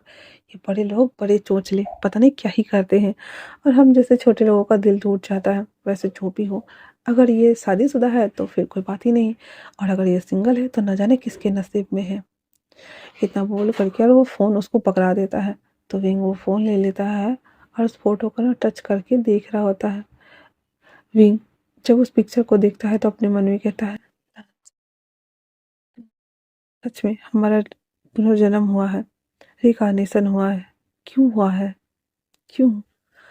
और इतना बोल करके वो उस पैलेस को देखने लगता है। उस पैलेस से बुरी यादों को लेकर के विंग बाहर आता है, जो कि बहुत उदास हो गया था, और कहता है, चलो हम घर चलते हैं। थोड़ा देर और वो लोग सड़कों वगैरह पर घूमते हुए जब घर आते हैं तो रात को जियांग फिमियांग और जियांगशिक सब भागे हुए थे। फिर सब साथ में खाना वाना खाते हैं। विंग से पूछते हैं उसके मम्मी पापा के बारे में। विंग ज़्यादा कुछ बता भी नहीं रहा था और वो बोल देता है कि वो ट्रिप ख़त्म करने के बाद वो घर जाएगा तो वो अपना बिजनेस करना स्टार्ट कर देगा जो कि उसने सोचा हुआ है। और अभी तक कुछ और प्लान नहीं है। उसके पापा मम्मी प्राउड फील करते हैं कि चलो ये यहाँ पे आया और हम लोगों से मिला भी, तो ये बोल करके वो सब सोने चले जाते हैं। विंग, नी हिसेंग, उसके फ्रेंड सब उसके कमरे में ही सो रहे थे ऊपर नीचे करके, बेड पे 2 आदमी और बाकी सब नीचे बैठे हुए थे। विंग स्टिल उन सभी चीज़ों को एक-एक करके जोड़ रहा था। उसे सारी झलकियाँ मिल गई थी, सब कुछ याद आ गया था, पर उसे सच में मतलब एक होता है ना शुरू से लेके एंडिंग तक का जो पैटर्न बनता है, देन स्टोरी बनती है, खत्म हो जाती है, तो वो समझ में नहीं आ रहा था। बट उसे बहुत कुछ याद आ गया हुआ था और जैसे-जैसे वो चीज़ों को देख रहा था, वैसे-वैसे उसे याद आ रही थी। इसीलिए वो सभी चीज़ों को जोड़ना स्टार्ट कर देता है, पर फिर भी उसे कुछ भी समझ में नहीं आ रहा था। बस उसे इतना याद था कि उसका पुनर्जन्म हुआ है और मौत की वजह कोई और नहीं बल्कि जियांग चेंग और उसके पापा मम्मी हैं। इसलिए विंग को डर लग रहा था रात में, उसे नींद ही नहीं आ रही थी और वो बहुत ज़्यादा डर गया हुआ था। निहिसक कहता है, क्या हुआ? विंग कहता है, मुझे डर लग रहा है, पता नहीं क्यों, मुझे यहाँ सोने का मन नहीं कर रहा। निहिसक कहता है, मैं कौन सा सोना चाहता हूँ, मुझे खुद डर लग रहा है, पता नहीं क्यों यार, और मैं खुद यहाँ नहीं सोना चाहता, बट क्या ही कर सकते हैं, ये कोई पैलेस थोड़ी है, ये इन लोगों का घर है, इसलिए तो छोड़ो, जाने दो, चलो सो जाते हैं। और ये बोल करके और वो उसको विंग को पलटा करके खुद सो जाता है। विंग स्टिल अभी भी लैंजन के बारे में सोच रहा हुआ था। लैंजन ने जो पोस्टर जो लगा था आइकन वाला, उसमें ब्लैक कोट, ब्लैक टाई, बहुत ही अच्छे से स्मूथ हेयर स्टाइल बना के रखा हुआ था और उसके फिर चेहरे पे बहुत ही ज़्यादा क्यूटनेस थी। विंग कहता है, लैंजन, वो मेरा लैंजन था। और ये बोल करके वो सोचते सोचते सो जाता है। अगले दिन सुबह वापस से वो लोग ब्रेकफास्ट करते हैं, सभी चीज़ें करते हैं और फिर घूमने के लिए निकल जाते हैं। और आज उन लोगों को घर भी निकलना था, इसीलिए वो घूम घाम कर जब रात को रिटर्न आते हैं तो उसके मामा जी कहते हैं कि विंग, मैंने सुना कि तुम अभी जाने वाले हो। विंग कह देता है, हाँ हम अभी जाने वाले हैं मामा जी। तो जो हमारे जिंग जियांग फीमेल थे वो कहते हैं, नहीं रात काफ़ी हो गई है और तुम्हें अभी नहीं जाना चाहिए, तुम मॉर्निंग में यहाँ से निकल सकते हो, तो रेस्ट करो। हम ना चाहते हुए भी हमारा विंग फंस चुका था। तो वो कुछ भी नहीं बोलता है, हाँ में सर हिलाते हुए कह देता है, जी मामा जी, मैं आज यहीं पे रेस्ट कर लेता हूँ, फिर कल सुबह सुबह चला जाऊँगा। तो इस पे जंगलिंग कहता, क्या यार, 2 दिन के लिए आए हो, आना चाहिए था ना, रहना चाहिए था ना। तो विंग कहता है, जब काम से मुझे फुर्सत मिलेगी तो मैं ज़रूर आऊँगा, और वैसे भी आप अपने काम में बिजी हो, आपका खुद का बिजनेस है। पापा ने मुझे अल्टीमेटम दे दिया है, जितना घूमना है घूम लो, आने के बाद मुझे बिजनेस संभालनी है। तो जियांगचिंग हंसने लगता है और साथ में जियांग यू और जियांग फेमियांग भी मुस्कुरा देते और कहते हैं, ये तो अच्छा है, अगर बिजनेस करोगे तभी तो किसी से शादी होगी, अच्छे फैमिली होंगे, बच्चे अच्छे घर में जाएंगे, तुम्हारा खुद का बैकग्राउंड मजबूत होगा और तुम्हारा खुद का बिजनेस भी होगा, तो तुम्हें कोई कुछ कहने वाला भी नहीं होगा। विंग कहता है, आ, ये तो सही कहा आपने। और फिर अपने मन में कहता है, और वो वैसे भी कुछ नहीं कहता। लेने के बाद वो लोग जब सब खाना वाना हो जाता उन लोगों का, उसके बाद विंग, नी हसन सभी लोग जा करके वापस से कमरे में रेस्ट कर रहे होते हैं और विंग हमेशा की तरह वापस से फ़ोन खोलता है और उसमें वो लैंजन को सर्च करने लगता है। तो नी हसन कहता है, इसे क्यों सर्च करते हो? हाँ। विंग कहता है, पता नहीं क्यों, पर मेरा दिल इस पे आ गया है। तो नी हसन कहता है, शुभ शुभ बोलो, जिस क्लैन में तुम हो अभी, यहाँ के लोगों को अगर पता चला लोटस फियर वालों को, तुम्हारे ना बोटियाँ काट दी जाएंगी और तुम्हारे टुकड़े भी नहीं मिलेंगे किसी को, कहीं पे कोई चील कौवे खा रहे होंगे। विंग कहता है, आई नो, खैर छोड़ो, हम कल सुबह चलेंगे ना किंगे। तो नी हसन कहता है, हम किंगे जाएंगे माय फ्रेंड, पर अभी हम सो जाते हैं। और इतना बोल करके और वो सोने की तैयारी करते हैं। रात के टाइम पे विंग को वापस से वो सभी फ्लैश एक एक करके याद आ रहा होता है कि किस तरीके से कोई उसके बैग को ऐसे तलवार से वांग जी के बैग को काट रहा है और उसको शूट कर दिया गया। तो वो सभी थिंग्स उसे याद आ रहा होता है और वो हाँफते हुए उठ के खड़ा हो जाता है और उसका पूरा बॉडी पसीने से तरबतर था। फिर वो पानी लेने के लिए बाहर बॉटल्स ढूंढना स्टार्ट करता है, तो नहीं था, तो वो किचन सेक्शन की तरफ आ जाता है। जहाँ पे उसे जियांग चेंग जो कि कॉल पे बात कर रहा होता है, वो सुन करके उसे आश्चर्य हो रहा था क्योंकि उतनी रात को जियांग चेंग किसी को मारने की प्लानिंग कर रहा था और विंग गलती से सुन लेता है। जब वो सुन रहा होता है उसके हाथ से बॉटल्स गिर जाते हैं और जियांग चेंग जब उस तरफ देखता है तो वहाँ पे विंग खड़ा था। जियांग चेंग उसके पास आते हुए कहता है, विंग क्या सुना तुमने? विंग कहता है, मैंने कुछ नहीं सुना, मैं बस अभी अभी पानी लेके आया हूँ तो तुम्हें देख के मैं डर गया आचिंग। तो जियांग चेंग कहता है, आर यू श्योर ना कि तुमने कुछ भी नहीं सुना? विंग कहता है, हाँ मैंने कुछ नहीं सुना। तुम अंधेरे में अकेले यहाँ खड़ा हुए क्या कर रहे थे? तुम्हें पता है मैं कितना ज्यादा डर गया था। जियांग चेंग कहता है, क्या चाहिए? विंग कहता है, मुझे पानी चाहिए। फिर इतना बोल करके वो किचन से लाकर उसको दे देता है, कहता है जाके सो जाओ, मैं कुछ इंपॉर्टेंट काम कर रहा हूँ। विंग हाँ में सर हिला करके लंक लेके भागता है अपने कमरे में, रूम बंद करते हुए कहता है, सुबह सुबह हमें निकलना है यहाँ से, बस मैं यहाँ पे फंसना नहीं चाहता, मैं दोबारा से अपनी लाइफ को खोना नहीं चाहता, मैं मैं भांजी के पास जाना चाहता हूँ, मैं अपने लांजन के पास जाना चाहता हूँ, कुछ भी करो।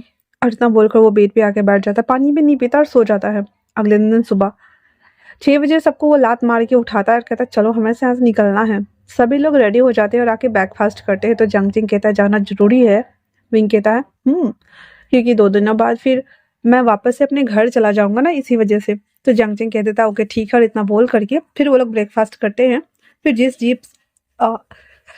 जिप्सी था जियांग चेंग के पास में, वो कहता है, मेरे सारे कार्ड तो यूज हो जाते हैं, ये खाली है, इसी से तुम चले जाओ। विंग कहता है, ओके ठीक है। और इतना बोल करके वो सब उसी में लद जाते हैं, मतलब कि सारे फ्रेंड उसके पीछे जाके आगे पीछे खड़े होकर के बैठ जाते हैं। और आगे एक साइड विंग बैठा हुआ था, दूसरी साइड बीच में नीहिसेंग और तीसरी साइड उसका फ्रेंड उस जिप्सी को चलाता है। एंड देन वहां से वो लोग चले जाते हैं। जब वो लोग वहां से क्रॉस करके यूनमिंग से क्रॉस करके किंगहाई की तरफ जा रहे होते हैं, वहीं पे लेंजन बिजनेस मीटिंग अटेंड करने के लिए आया हुआ था, जो कि ऐसे होता है ना शेयर होल्डर्स वगैरह का, तो वो भी ऐसे ही अटेंड करने के लिए आया हुआ था। वांग जी अपने विंडो से जाते हुए विंग को देखता है, जो कि जिप्सी में बैठा हुआ था। एक टांग उसके जो हम बोल सकते हैं कार गेट की तरह, जैसे जिप्सी में भी गेट का डिजाइन बनाना था ना, उस पर रखा हुआ था और बड़े स्टाइल से उसने गॉगल्स वेयर किए हुए थे और अपने बालों को वो सेट करते हुए जा रहा था। और वांग जी के लेंजन के कार से वो क्रॉस कर जाता है। उसी वक्त लेंजन की निगाहें उसके ऊपर पड़ती है और वो विंग को देखता है। तो उसे देखने के बाद जो हमारा लेंजन था उसे कुछ झलकियां याद आती है, पर वो ज्यादा माइंड नहीं करता और वापस से वो अपने सीधे सीधे रास्ते चला जाता है। वहीं दूसरी तरफ जो विंग था, उसे एहसास होता है कि जैसे उसे किसी ने देखा। वो जब पलट कर देखता है तो कारे का काफिला जा रहा था और वो कहता है, इतने सारे लोग। नी सिंह कहता है, होगा कोई बिजनेसमैन, छोड़ना बड़ी, क्या देखना है। ना बोलकर वो लोग अपने घर के लिए आते हैं। नी सिंह वहां आने के बाद अपने घर के अंदर आता है और आने के साथ ही अपने गगो को गले लगाते हुए कहता है, गगो मैं आ गया। नी मिंजो नी सिंह को गले लगाते हुए कहते हैं, क्या बात है? तो नी सिंह कहता है, गगो आप बहुत अच्छे हो, आपने मुझे बाहर पढ़ने के लिए भेजा और मेरा इतना अच्छा दोस्त बने, सभी चीज़ें। अब मैं वापस आ गया हूँ और मैं विंग के साथ बिजनेस स्टार्ट करने के बारे में सोच रहा हूँ। तो उसके गगो कहते हैं, ठीक है, जाओ अंदर, भाभी तुम्हारा वेट कर रही है। और इतना बोल करके उसे अंदर भेज देता है। विंग भी और उसके सारे दोस्त भी उसे ग्रीट करते हुए वहां से सब अंदर के लिए आ जाते हैं। उसने बताया हुआ था भाभी को कि हम लोग आ रहे हैं, तो उसके लिए वो लोग खाना वगैरह प्रिपेयर करके रखा हुआ था। तो वो सब लोग डाइनिंग टेबल वाले एरिया में आके बैठते हैं और खाना वाना खाते हैं। उसके बाद सभी लोग थोड़ा सा रेस्ट करते हैं। शाम में उन लोगों को किंगे घूमना था, तो नी सिंह कहता है, चलो यार हम तुम्हें अपने सभी चीज़ों को दिखाते हैं और हिस्टोरिकल पैलेस को भी। मैं बचपन में जाया करता था, पर मुझे वहां जाने पे डर लगता था, इसलिए मैं कभी नहीं जाता, तो आज चलो मैं घुमाने ले चलता हूँ। नी सिंह का दोस्त नी सिंह की टांग खिंचाई करते हुए कहता है, देखो देखो बेबी को आज बहुत ज्यादा ब्रीफ बन रहा है, कहीं ऐसा ना हो कि पैलेस पहुंचते पहुंचे सूसू पोटी निकल जाए। नी सिंह कहता है, अरे यार वो हिस्टोरिकल टाइम जोन का पैलेस है, वहां पे अभी कोई नहीं रहता, उसे हम लोगों ने ऐसे दार्शनिक धरोहर बना के रखा हुआ है। बाकी सारी चीज मेरे गगो की देखभाल में होता है, पर हम लोग तो यहाँ पे रहते हैं। और अभी सबके घर मॉडर्न इंटीरियर के बने हुए थे, तो सभी लोग वो लोग घूमने के लिए निकल जाते हैं। शाम का टाइम हुआ पड़ा था ऑलमोस्ट। वो लोग पैलेस में जैसे इन करता है नी हिसेंग, उस पैलेस को देखते ही उसे कुछ झलकियां याद आती हैं, जहाँ पे 3 बंदे खड़े थे, मतलब नी हिसेंग भी था पीछे, अविंग उसके पीछे वांग जी था। तो वो दिख रहा था और वो पैलेस ना कभी ब्लैक हो रहा तो कभी वाइट दिख रहा, कभी ब्लैक दिख रहा तो कभी वाइट दिख रहा। ये देखकर ना नी हिसेंग डरने लगता है। तो लेंजन आते हुए कहता, क्या हुआ? नी सिंह कहता है पता नहीं क्यों यार, जब भी मैं विंग यार मैं भी क्या। विंग नी सिंह के पास आते हुए कहता है नी सिंह क्या हुआ है। तो नी सिंह कहता है पता नहीं क्यों वी, पर मैं जब भी इस पैलेस के पास आता हूँ ऐसा लगता है जैसे कि कोई 3 लोग हैं जो मुझे घूर के देख रहे हैं, मुझे बहुत ज़्यादा डर लग जाता है। तो विंग कहता है तुम्हें ऐसा लगता है ना कि जैसे तुम वहाँ खड़े हो और तुम्हारे सामने कोई और है और उसके आगे भी कोई और है और उन तीनों का मर्डर हो गया है। नी सिंह कहता है तुम्हें कैसे पता ये सब। वी कहता है अजीब बात है, तुम्हें याद आ रहे हैं। अब मुझे समझ नहीं आ रहा है पर मुझे सब कुछ याद आ रही है धीरे धीरे, पर पूरी चीज़ें अभी क्लियर नहीं हुई है, पर जब जिस दिन आ जाएगी मैं तुम्हें समझा दूंगी। अगर मैं ऐसा बोलूँ कि हमारा रीबर्थ हुआ है तो कैसा लगेगा तुम्हें। उसकी बात सुनकर नी सिंह कहता है हाँ, ऐसा थोड़ी होता है यार। तो वो कहता है ऐसा हो चुका है नी, इसलिए कह रहा हूँ, इसलिए मैंने कहा था कि तुम्हें यकीन नहीं होगा, छोड़ो जाने दो। इतना बोलकर नी सिंह का हाथ खींचते हुए विंग पैलेस के अंदर आता है और उन सभी चीज़ों को देखने लगता है। विंग को यहाँ पे भी एक कमरे को देखकर याद आती है जहाँ पे नी सिंह ने विंग और जो वंगजी था उसे ठहराया हुआ था अपने पास्ट लाइफ में, और उसे देखते हुए टच करते हुए कहता है वो टाइम मेरे लिए बहुत प्रीसियस था वांगजी, मेरा लंसन, जब हम दोनों एक हुए थे, फाइनली हम एक हो गए थे। हाँ, मैं बहुत बेकरार हूँ तुमसे मिलने के लिए, तुम्हारा दीदार करने के लिए। यहाँ से मैं घर नहीं बल्कि तुम्हें देखने के लिए जाऊंगा। और ये सोचकर विंग मुस्कुरा रहा होता है तो नी सिंह कहता है क्या हुआ विंग। विंग कहता है कुछ नहीं, चलो चलते हैं। और वो उसके बाद वो लोग पैलेस से निकल जाते हैं। नी सिंह बार बार पलटकर उस पैलेस को देख रहा होता है पर डर के मारे उसकी फटी पड़ी थी और वो वापस से अपने घर आ जाता है। घर आने के बाद फिर वो लोग खाना वाना खाते हैं और सो जाते हैं। अगले दिन विंग नी सिंह को टाटा बाय बाय करते हुए कहता है मिलते हैं काम पे, ठीक है ना। तो नी सिंह उसे गले लगते हुए कहता है यार मैं मिस करूंगा बहुत ज़्यादा। विंग कहता है कोई ना, हो गया हमारा ट्रिप खत्म, मैं जा रहा हूँ। वहाँ से विंग के जितने भी फ्रेंड उन लोगों के साथ में आए थे वो सब अपने अपने होम टाउन के लिए चले जाते हैं। विंग को भी अपने घर ईलिंग जाना था बट वो ईलिंग नहीं जा करके वो गुसू के लिए रवानगी लेता है।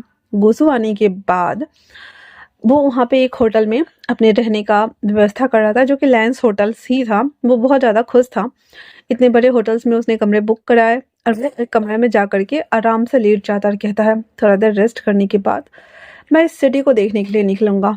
2 घंटे बाद वो फ्रेश होता है, रेडी होता है अच्छे से और फिर वहाँ से वो निकल जाता है उस सिटी को देखने के लिए। वो सिटी बहुत ही ज़्यादा हाईटेक थी, साफ़ सुथरी थी, हर चीज़ वहाँ पे जैसे कि नॉर्मल सिटीज़ होती है ना वहाँ से हर चीज़ वहाँ पे एडवांस थी।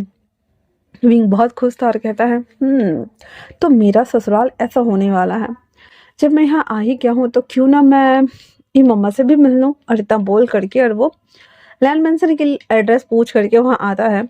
जब वहाँ पे आता है तो वहाँ पे जो रहते हैं ना गेट कीपर्स वो उसे अंदर जाने नहीं दे रहे थे। तो वो कहता है कि आप उनसे जाके बोलो कि वो वी कांगसे और वी चांगसे का बेटा विंग यहाँ पे आया हुआ है, ली मम्मा खुद समझ जाएंगी।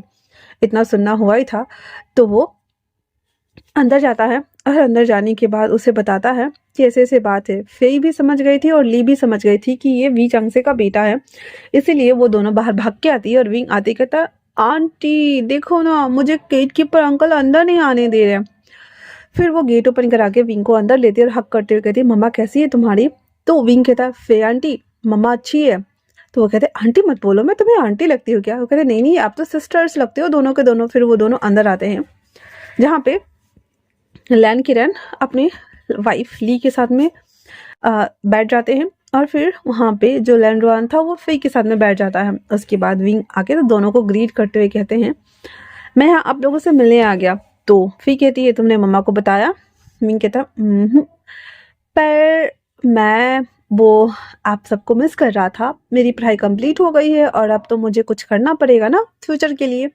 तो मैं सोच रहा था कि मैं एक बार सब जगह से घूम के आ जाऊं। तो फिर मैं मामा जी के यहाँ गया, फिर मैं किंगे गया और फिर मैं यहाँ आया और अब मैं घर जाऊंगा। इतना सुना हुआ ही था तो लैन किरण का मुंह ही बन जाता और कहता है ह्यूनमिक जाने की क्या जरूरत थी। विंग्स एकदम हो जाता और कहता है मम्मा ने कहा था जा ही रहे हो तो मिल लेना सबसे, इसलिए मैं चला गया था अंकल, मुझे माफ कर दीजिए। तो उसके अंकल कहते थे ठीक है ठीक है। तभी वहाँ पे लैन सिचन आता है तो विंग ना पीछे मुड़कर देखता है कि कहीं वांगजी तो नहीं आया। पर जब नहीं आया तो वो एक्साइटमेंट में खड़ा हुआ था, जब पीछे देखता है कि वांगजी नहीं है तो वो फिर मायूस होकर बैठ जाता है। तो फेई कहती है क्या तुम मंग जी को ढूंढ रहे हो? विंग कह देता है फिर कहता है नहीं नहीं, मैं तो आप सबसे मिलने आया था। तो फेई कहती है क्या तुम्हें वो पसंद है? तो विंग कहता है आ, आ, फेई कहती है ये हुई ना बात, मैं तुम्हारी मम्मी से बात करने ही वाली थी, बट चलो कोई ना, जब तुम इसे पसंद करते हो तो अच्छी बात है। तो सीजन आते हुए कहता है विंग तुम कैसे हो? तुम बहुत छोटे थे तब हमने तुम्हें देखा था, अभी तो इतने बड़े हो गए हो, तुम्हारी पढ़ाई लिखाई कैसी रही? विंग बता देता है कि उसकी पढ़ाई लिखाई संपूर्ण हो चुकी है, अब वो उसे बिजनेस करना है या फिर कुछ और जो भी करना चाहता है वो कर सकता है। और मामा ने अभी फिलहाल से उसे घूमने की परमिशन दी है, उसके बाद तो वो पिंजरे में कैद होने ही वाला है। जियांग और वो फिर सीजन उसे कहते हैं अच्छा ऐसी बात है क्या? ठीक है। फिर वो कहता है वैसे वांग जी कहाँ है? तो सीजन हंसते हुए कहते हैं वांग जी वो कुछ काम से किंगे गया है। विंग कहता है ओ अच्छा ऐसा क्या? कोई बात नहीं। तो अगर वो वापस आ जाता है तो क्या मैं उसे मिलने जा सकता हूँ? सीजन कह देता है आ सकते हो, और मेरा नाम बता देना, वो तुम्हें आने देंगे, ठीक है ना? विंग कहता है ओके। और फिर वो लोग सब मिलकर खाना वाना खाते हैं। और फिर विंग उस दिन फेई आंटी, ली आंटी, विंडहान और लैन किरण और सीजन के साथ में टाइम स्पेंड करता है। उसे अच्छा लग रहा था इस घर में आकर के, उसे एक सुकून मिल रहा था ये सोच करके कि इन फ्यूचर वो वांग जी के साथ तो जरूर होगा। ये सोच करके वो बहुत खुश था। अगले दिन विंग जल्दी जल्दी से फटाक फटाक रेडी वगैरह हो करके वो आ जाता है और सीजन के पास आते हुए कहता है एक्चुअली मैं आपके साथ ऑफिस जाना चाहता हूँ। तो इतना सुनना हुआ था तो सीजन मुस्कुराते हुए कहता है क्यों? विंग कहता है बस ऐसे ही। तो वो कह देता है ओके ठीक है। फिर वो लोग ब्रेकफास्ट करने के बाद सब ऑफिस के लिए निकल जाते हैं। सीजन कहता है तुम्हारे दिमाग में क्या चल रहा है विंग? विंग कहता है का एक बात बोलूं? तो वो कहता है विंग कहता है मैं आपके भाई को प्रपोज करना चाहता हूँ, मैं क्या कर दूं भाई साहब? ड्राइवर ने कार रोक दी थी।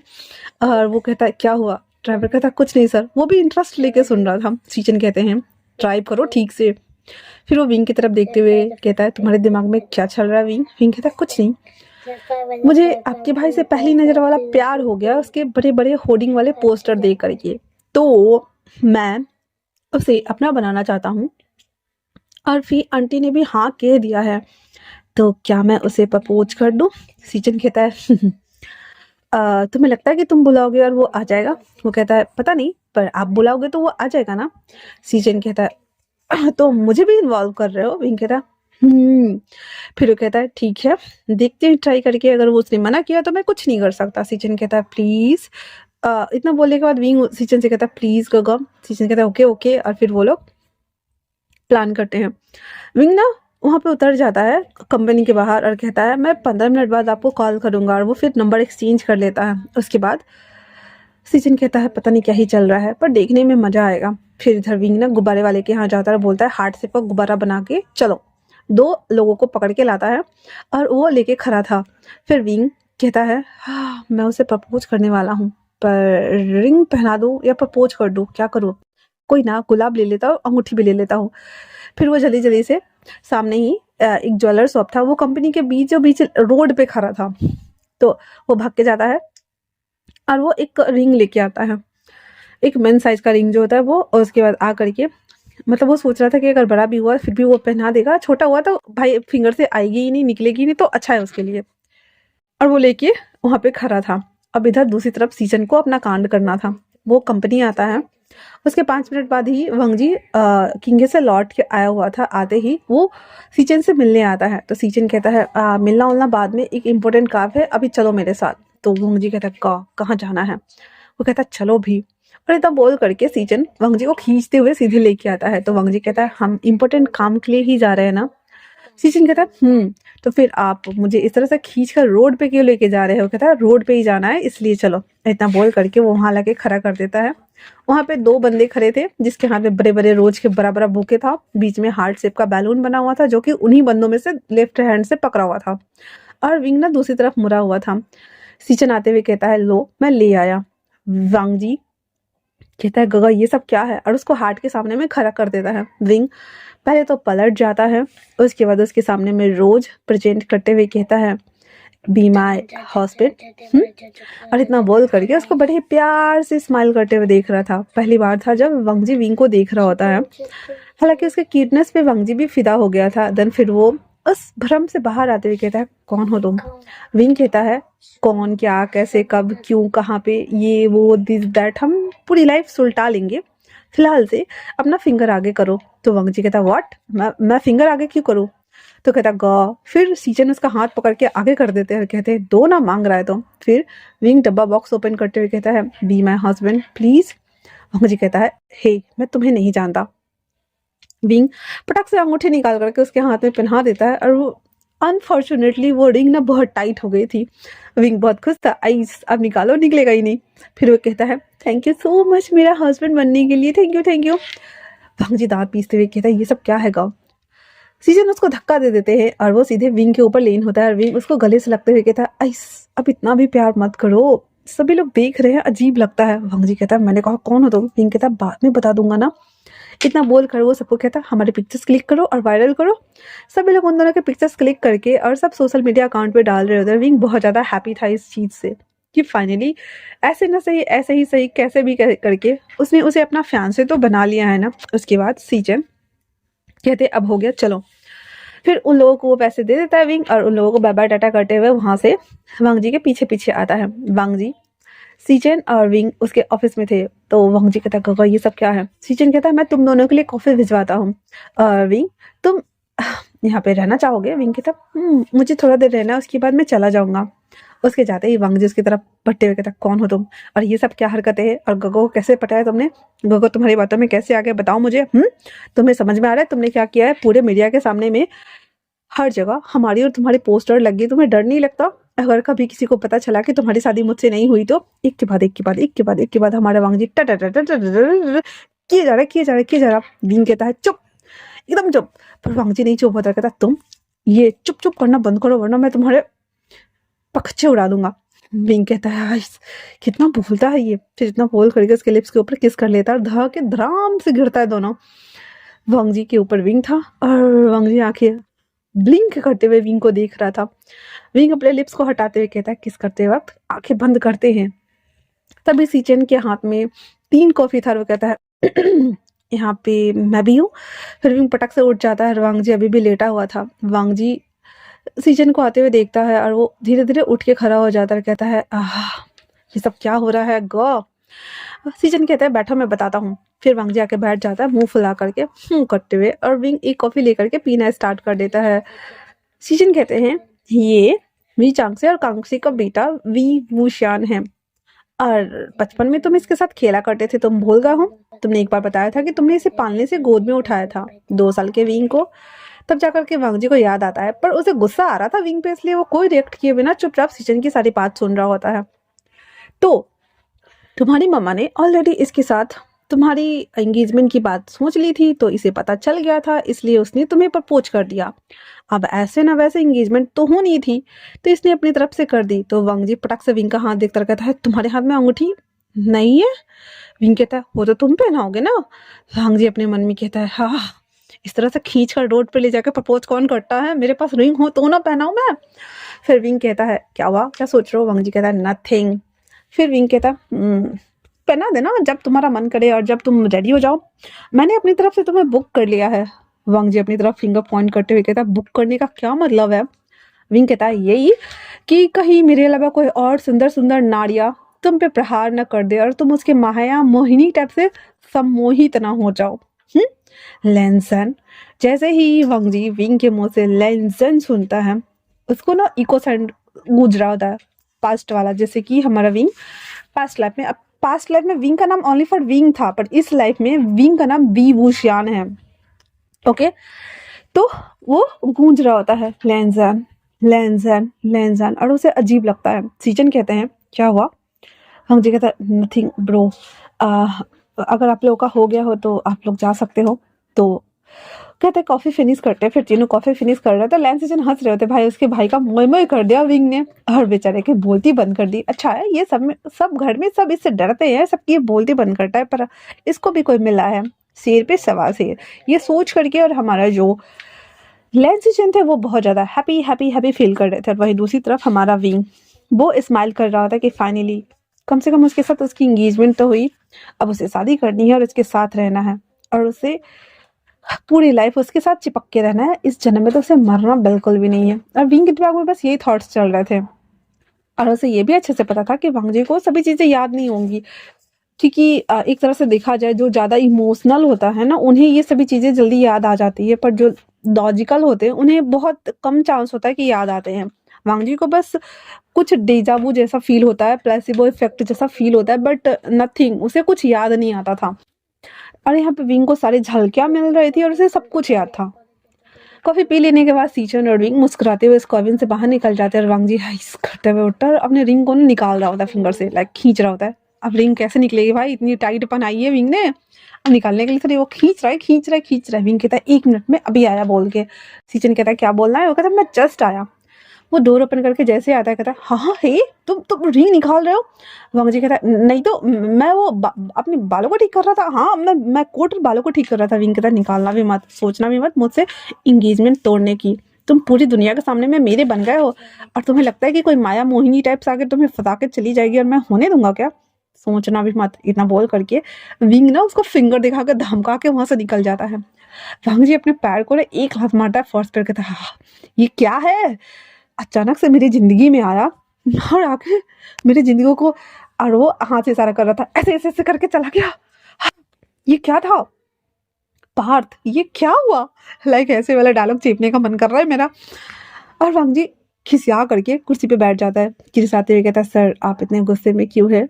वांग जी कहता है मेरी आज सगाई हुई है इसलिए मैं गुस्से में हूँ। तो क्रिस कहता है सर कंग्रेचुलेसन, और ये फाइल है आप इसे चेक कर लीजिए। वांग जी कहता है क्रिस क्रिस गेट आउट। बेचारा क्रिस भी हमारा दुम दबा के बाहर भागा उतर कहता है एंगेजमेंट होता है तो लोग खुश होते हैं, सर क्यों गुस्सा हो रहे थे, लगता है उनके मनपसंद आदमी या औरत से उनकी शादी नहीं हो रही है। खैर कोई बात नहीं, देखने में ट्विस्ट आएगा, बने रहे क्रिस के साथ। ऐसा बोल करके वो वहां से निकल जाता है। अब इधर विंग हंसी खुशी वहां से चला आता है और सीजन को बार बार हंसी आ रहा था। उसने वीडियो भी बनाया हुआ था, वो वीडियो घर भेज देता है जहाँ पे अंकल, उसकी मॉम, डैड सब देख रहे होते हैं और सब हंस रहे होते हैं। और अंकल तो थोड़ा दांत पीसते हुए कहते हैं ये ऐसा करना जरूरी था। फिर कहती ये बहुत अच्छा है, सच में ये कमाल, ये बिल्कुल मेरी तरह है ना रोहन। रोहन कहता है सही कहा, तुम्हारी तरह बिल्कुल क्रेजी। फिर मारते हुए कहते ए ऐसा मत बोलना।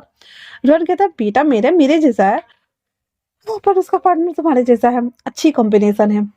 तो फिर कहती है तो उसकी लाइफ भी अच्छी होगी हमारी तरह, है ना। अंकल को सब कुछ याद था इसलिए वो अपने मन में कहता है और इस बार तो मैं ऐसा कुछ भी नहीं होने दूंगा, और अगर ये इसकी डेस्टिनी है तो इसे मिलना ही होगा। ये सोचकर अपनी वाइफ को देख रहे होते जहाँ पे यहाँ पे लैन किरण अंकल को सब कुछ याद था पर ली को कुछ भी याद नहीं था, क्योंकि ली पहले ही मर चुकी थी इसी वजह से। और वो अपनी वाइफ को देख रहा होता है तो ली कहती क्या हुआ जी, आप मुझे ऐसे क्यों देख रहे हो। लैन किरण कहते नथिंग, कुछ भी नहीं हुआ है। और इतना बोल करके उसके बालों को केयर्स कर रहे होते तो ली कहती आप मुझे कितना प्यार करते हो, हमेशा क्लिंगी होते रहते हो, बस भी करो। किरण कहता है किसी को खोना क्या होता है, ये मैंने दर्द सहा है ली, तुम क्या जानो। और ये बोल करके वो मुस्कुराते हुए कहता है ओ तो फेविकॉल का मजबूत जोर है, टूटेगा नहीं और आसानी से छूटेगा भी नहीं, है ना ली। ली कहती है हटो भी। फिर वो कहते ओहो आप दोनों के रोमांटिक सीन देखकर मुझे भी मन करता है कि मैं इसके साथ क्लिंगी हो जाऊं, पर रुआने की होता ही नहीं है। फिर उसके बाद कहती चलो भाभी हम किचन चलते हैं, इन लोगों को छोड़ देते हैं इनका काम करने के लिए। उसके जाने के बाद कहता है रुआन भाई साहब क्या ये सही है हम इन बच्चों की शादी करा दें। किरण कहता है हाँ इसके मम्मी पापा से बात करनी होगी, पर ये मेक श्योर करना कि इस शादी में जंग्स ना आने पाए। रोहन कहता है जी गो, और इतना बोल करके और वो वहां से चला जाता है वी कांग से और चंग से को कॉल मिलाने के लिए। वी चंग से कॉल पिक करते हुए कहता है हेलो। बेन रोहन करता है, बेन रोहन बोले यार, लैंड रोहन बोलता है कि मैं हूँ, हमें आप लोगों से बात करनी है। तो उतना सुनना हुआ था, वो कहता ठीक है हम लोग आ जाएंगे।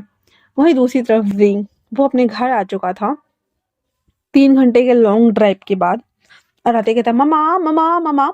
उसकी ममा आते ही कहती है अब लग रहा है कि ईलिंग में रौनक आई है, मेरा बच्चा कहाँ चला गया था।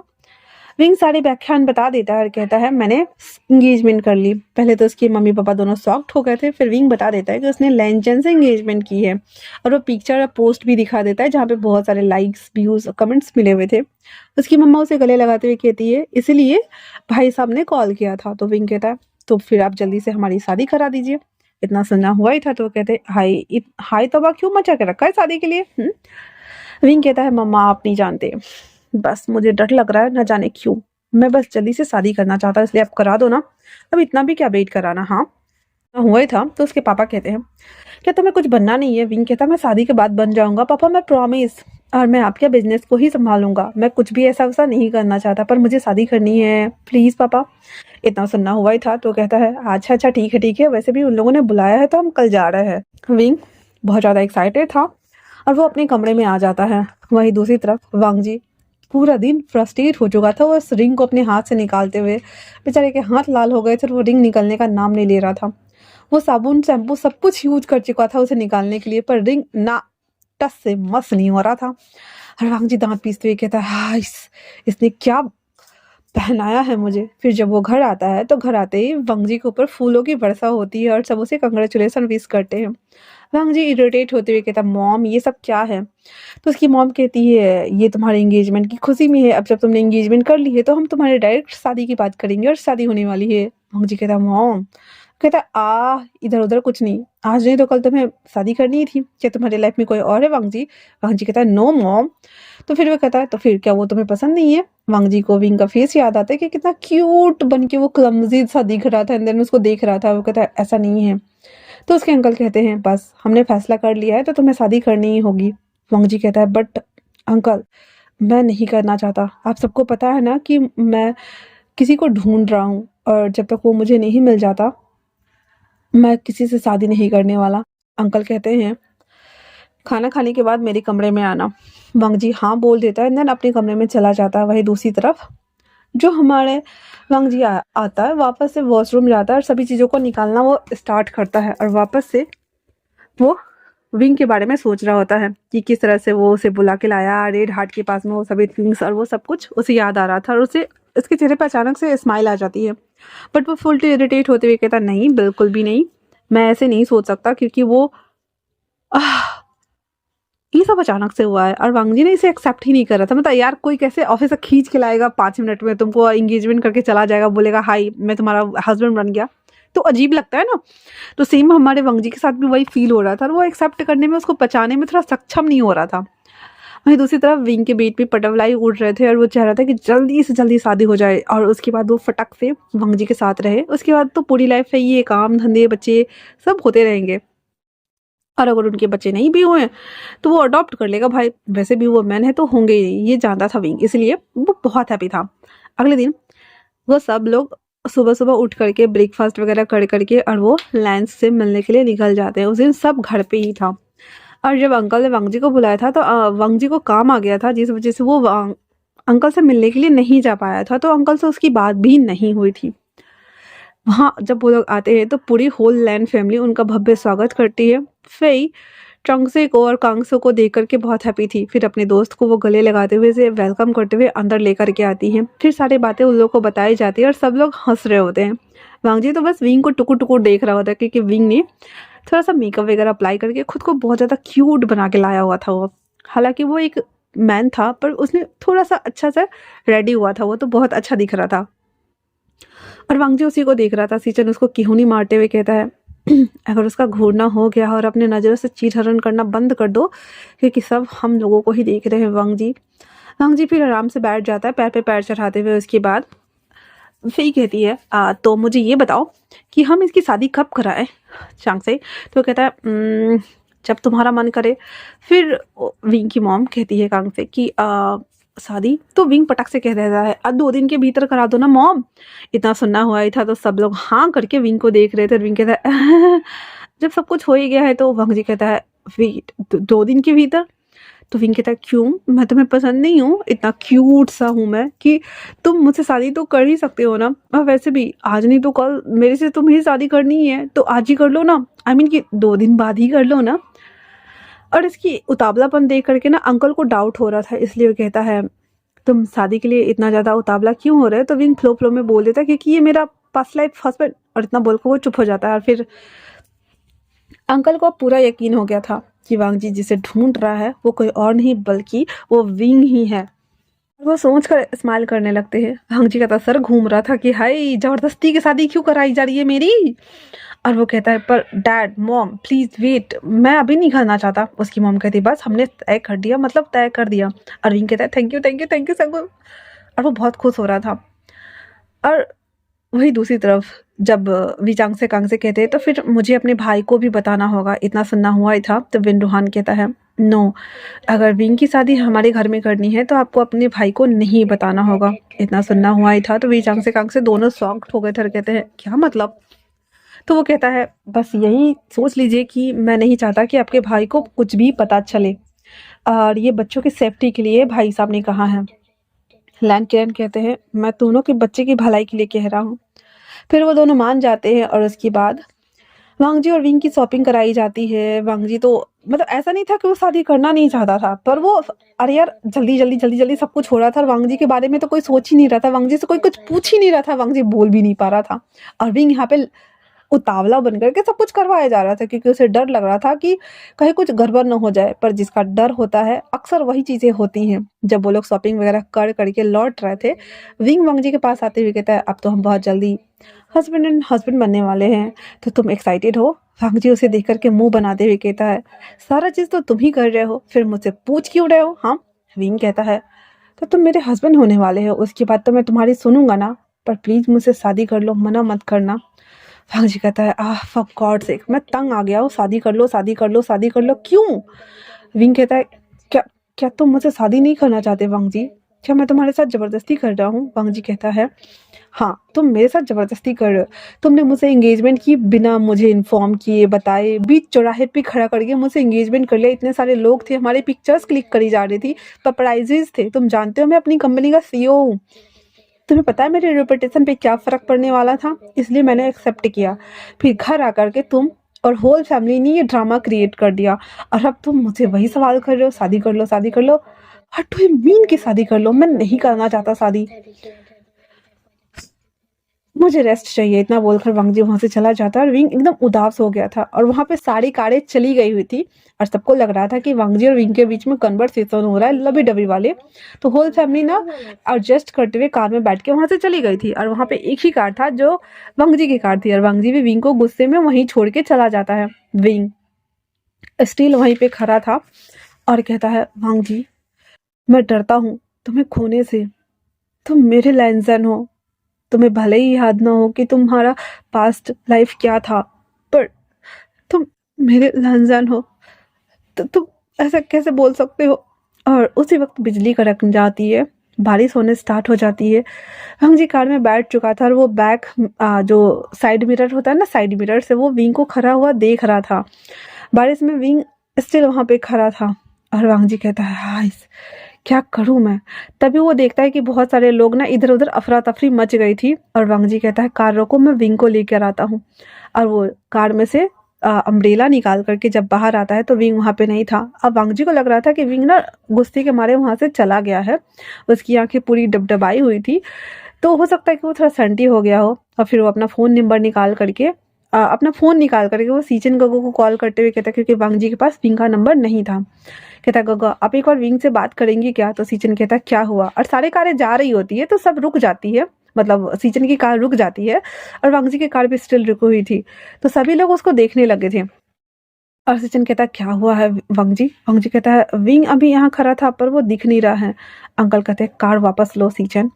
फिर वो लोग वहाँ आते हैं और वांगजी भी वहाँ पे आता है और उसे ढूंढता है। फिर वो कुछ लोगों से पूछता है कि यहाँ पे कोई लड़का खड़ा था, क्या आपने उसे देखा? पर सारे लोग बोलते हैं नहीं नहीं हमने नहीं देखा। लैन किरण आते हुए कहते हैं वांगजी क्या हो गया है? वांगजी कहता है विंग अभी यहाँ पे जस्ट खड़ा था, फिर अफरा तफरी मच गई और वो नहीं दिख रहा है हमें। तो अंकल कहते हैं तुम दोनों में क्या कुछ बातें या बहस हुई थी? तो वांगजी सारी बात बता देता है और कहता है कि मैं उस पर चिल्लाया था। अंकल कहते हैं ये क्या किया तुमने वांगजी? तुम बचपन से जिस झलकी को देखते आए हो, जो झलक तुम्हें सपने में दिखाई देती है, जो जो ड्रीम्स तुम्हें हॉन्ट करते हैं, जिस वजह से तुम परेशान हो और जिस पर्सन को तुम ढूंढ रहे थे, वो कोई और नहीं बल्कि विंग है। विंग का नाम सुनते ही लैंसान के पैरों तले जमीन खिसक गई थी। सारे फैमिली वाले वहाँ थे। लैंसिचन ने उनके मॉम डैड को भी बुला लिया हुआ था एंड देन सब वहाँ पे आ चुके थे और कहते क्या बात हो रही है भाई साहब? लैन किरण कहते हैं आज से 60 साल पहले की बात है, जब सभी लोग ट्राइब्स थे। अभी जैसे सिटी टू सिटी है ना, जैसे गोसू सिटी हो गया, लोटस पियर सिटी हो गया, किंगे सिटी हो गया, सन सिटी हो गया, वैसे ही उस समय सब ट्राइब्स थे, छोटे-छोटे ट्राइब्स, क्योंकि उस समय अंग्रेज़ों की सत्ता ख़त्म हुई थी और उसी वक़्त मेरी शादी लैन ई से हुई थी। लैन ई जियांग सेक्ट की जो किंग थे उसके सेकंड डॉटर थी और हम दोनों एक-दूसरे से प्यार करते थे। ये ट्राइब्स बँटने से पहले ही हमारी शादी हो गई थी। कुछ आपसी मतभेद की वजह से मेरी वाइफ़ को जान से मार डाला गया था और ये दुश्मनी तब से शुरू हुई थी, क्योंकि लैनी बस दोनों ट्राइब्स के बीच में शांति समझौता करना चाहती थी, लेकिन उसकी चचेरे भाई जांग फिंगमियांग को और उसके बेटे को ये रास बिल्कुल भी नहीं आया और उसने धोखे से मेरी वाइफ को मार डाला और मुझे अधमरा करके छोड़ दिया। मैं जिंदा रह गया, पर मैं एक जिंदा लाश बन के रह गया था। ली भी ये सारी बातें सुन रही होती है और वो कहती है, क्या बोल रहे हो जी? लैन किरण कहते हैं, मेरा तुम्हारा फिर से पुनर्जन्म हुआ है। लैन जान का पुनर्जन्म हुआ है। वो पिछले लाइफ में वांगजी था, मेरे बड़े भाई चेंगोजुन और लैनी की वाइफ उनकी थी, उनका बेटा था सीचेन। तुम्हारा भी रिबर्थ हुआ है। तुम और वांगजी सौतेले चचेरे नहीं, जुड़वा भाई थे। चेंगोजुन गग्गा और ई भाभी के तुम दोनों जुड़वा बच्चे थे। वांगजी अचानक से वो जब विदेश से पढ़ाई करके आया था तो वैसे ही 5 दिनों की छुट्टी के लिए वो पूरा जगह घूमना चाहता था। हम में से किसी को नहीं पता था कि वो जियांग सेक्ट भी चला जाएगा, जियांग ट्राइब्स भी चला जाएगा और वहाँ पे मुलाकात उससे विंग से हो जाएगी। वहाँ पे क्या हुआ नहीं हुआ हमें ये नहीं पता है, बस हमें इतना पता है कि जब वो लोग किंघे में थे तब विंग के माता पिता जो कि जियांग फिमियांग और जियांग यू थे उस समय, जिनका इस बार भी रीबर्थ हुआ है, और जियांग ची उसका भी रीबर्थ हुआ है, विंग का भी रीबर्थ हुआ है। पर फर्क इतना है कि उस समय वो उनके माता पिता थे और इस वक्त वी चांग से और कांग से उनके माता पिता हैं। सबका रिवर्थ हुआ है 60 साल बाद। और भी लोग हो सकते हैं जिनका रिवर्थ हुआ हो, पर मुझे ज़्यादा नहीं पता। जब उस दिन वो लोग उससे मिलने के लिए आए थे तो विंग के उसके ही बाबा ने उसे शूट कर दिया था हार्ट में और वो ऑन द स्पॉट वहीं पे मर गया था। और वांगजी को उसके भाई जियांग चिंग ने उसके बैक पे वार किया और उस तलवार घुसा दी। वो भी वहाँ पे ऑन द स्पॉट मर गया। और इतना ही नहीं, इस सब दुखों को देखते हुए नी हैसेंग जिसका भी रीबर्थ हुआ है, उसने अपने गले को काट लिया और उन तीनों की मौत हो गई। वहाँ का सीन क्या था हमें नहीं पता, बस हमें वहाँ पे 3 डेड बॉडीज मिली थी और सब ट्राइब्स को सौंप दिया गया था। और मैंने ईश्वर से कहा था कि अगर सच में वो है तो इनका पुनर्जन्म हो और ये आपस में मिले, ताकि इनका प्यार मेरी प्यार की तरह अधूरा ना रह जाए। फिर हम सबका रिवर्थ हुआ और इस लाइफ में भी ली मेरी लाइफ में आई और फिर हम दोनों हैप्पी है। और सीजन तुम मेरे बेटे के रूप में पैदा हुए और लैनजान तुम जो कि वांगजी थे, इस बार मेरे छोटे भाई के बेटे के रूप में पैदा हुए। और अभी विंग शायद उसे सब कुछ याद है, क्योंकि उसने 2 दिन पहले ही जब हमारी बात हो रही थी तो उसने फ्लो में कह दिया था कि ये मेरा पास्ट हस्बैंड है। हो सकता है कि उसे सब कुछ याद हो और वो इसीलिए शादी करने की जल्दी कर रहा था। सीजन भी सब चीज़ों को नोटिस करते हैं तो देख रहे थे कि विंग ना हर चीज़ में ना उतावलापन दिखा रहा था कि जैसे कल हो सो आज नहीं अभी ही हो जाए टाइप से। तो वो समझ रहा था और कहता है, तो क्या इसीलिए वो सभी चीज़ें जल्दी जल्दी करने की कोशिश कर रहा था? तो किरण कहते हैं शायद उसे कुछ बुरी चीज़ों का आभास हो गया था या उसे पता है, इसीलिए उसे ढूंढना शुरू करो इससे पहले कि कुछ अनर्थ हो जाए। तभी वहाँ पे कॉल आता है। वे चंग से फ़ोन उठाते हुए कहती है, हेलो गगा। तभी उधर से आवाज़ आती है, तुम्हारी हिम्मत कैसे हुई हमें बिना बताए अपने बेटे की शादी, वो भी घूसू, कैसे कर सकती हो तुम? तुम्हें पता है ना लैंस हमारे कट्टर दुश्मन है, फिर उसके साथ क्यों क्यों? और इतना बोलकर कॉल कट कर देती है और ये हेलो हेलो हेलो हेलो गगा कर रही होती है। तभी किरण पूछता है क्या हुआ? वो कहती है खगा खगा ने कहा कि हम शादी कैसे कर सकते हैं, मतलब इतना बोला हुआ है। तो कहता है सीजन अपने पूरे बॉडीगार्ड को लो, अगर हो सके तो यहाँ के सारे पुलिस आर्मी सबको उठाओ और चलो, हमें विंग को लेके आना है। जो कि 60 साल पहले स्टार्ट हुआ है वो वापस से दोहराया नहीं जाना चाहिए। भंगजी उसके पैरों तले जमीन खिसक गई थी। वो जब से उसे होश संभाला है उसे एक ड्रीम हॉन्ट करती है जहाँ पे 2-3 मर्डर्स हो रहे थे और वो वही सीन था जो कि तलवार से उसको काट रहा था और शूट किया था और सब गिर रहे थे। वो वाला सीन उसे बार बार हॉन्ट करता था, उसे समझ नहीं आता था कि ये सीन क्या है। पर अंकल के सवाल ने उसे सारे सवालों के जवाब मिल गए थे। वो कहता है मतलब विंग को सब कुछ पता था इसलिए उसने मुझसे एंगेजमेंट की। अंकल कहते हैं हो सकता है कि उसे सब पता है। तभी वो कह रहा था कि वो मुझसे शादी क्यों नहीं करना चाहता और मैं नहीं समझ सका। अंकल मुझे माफ कर दीजिए। अंकल कहते हैं बाद में माफी मांगना, पहले विंग को लाने चलो। फिर सब लोग वापस से कार में बैठते हैं। सारे कारों का काफिला, पुलिस कमिश्नर लेकर के, सब कुछ लेकर के वो लोग वहां से निकल जाते हैं। अब पहले ये वो लोग विंग को ले जा चुके थे, अब ये लोग भी पीछे से चल देते हैं। विंग तो पहले पहुंच गया था। ये लोग जब वहां पे पहुंचते हैं, कारों का काफिला आते हुए रुकता है और जियांग फेमियांग बाहर आते हैं निकल करके। उसके पीछे जियांग चिंग भी था, जिसके हाथ में वापस से वही तलवार थी। और दूसरी तरफ विंग को भी पकड़ के लाके बिठा दिया जाता है और अभी तक विंग को उन्होंने कुछ भी नहीं किया था। वांग जी भागते हुए उसके पास जाता है और कहता है विंग। तभी दो बड़े बड़े, जो हम बोल सकते हैं बॉडी बिल्डर, आकर वांग जी को खींच के पीछे खड़ा कर देता है। कहता है ये क्या कर रहे हो, छोड़ो मुझे। तभी जियांग फेमियांग आते हुए कहता है कांग से मैंने ये उम्मीद नहीं किया था। तुम इसकी शादी दुनिया के किसी भी जगह कर दो, चाहे जापान कर दो या फिर इंडिया कर दो या फिर थाईलैंड कर दो या मलेशिया मंगोलिया कहीं भी कर दो, पर तुम्हें ये गोसू ही मिला था करने के लिए। अरे गोसू में भी किसी से कर देते, पर तुम्हें यही मिला था लैन फैमिली। क्यों? तुम ये जानती हो कि ये हमारे दुश्मन है, ये हमारे दुश्मन है। और इतना बोलकर एक थप्पड़ लगाते हैं उसको। अब यहाँ पे विंग के पापा अपनी वाइफ के साइड लेते हैं। कहते भाई साहब ये क्या कर रहे हो। कहते बीच में मत बोलो वरना तुम्हारे साथ अच्छा नहीं होगा। कहता अब मेरी पत्नी को इस तरह से हर्ट नहीं कर सकते हो। कहता क्यों नहीं कर सकते, ये मेरी बहन है, मैं कुछ भी कर सकता हूँ।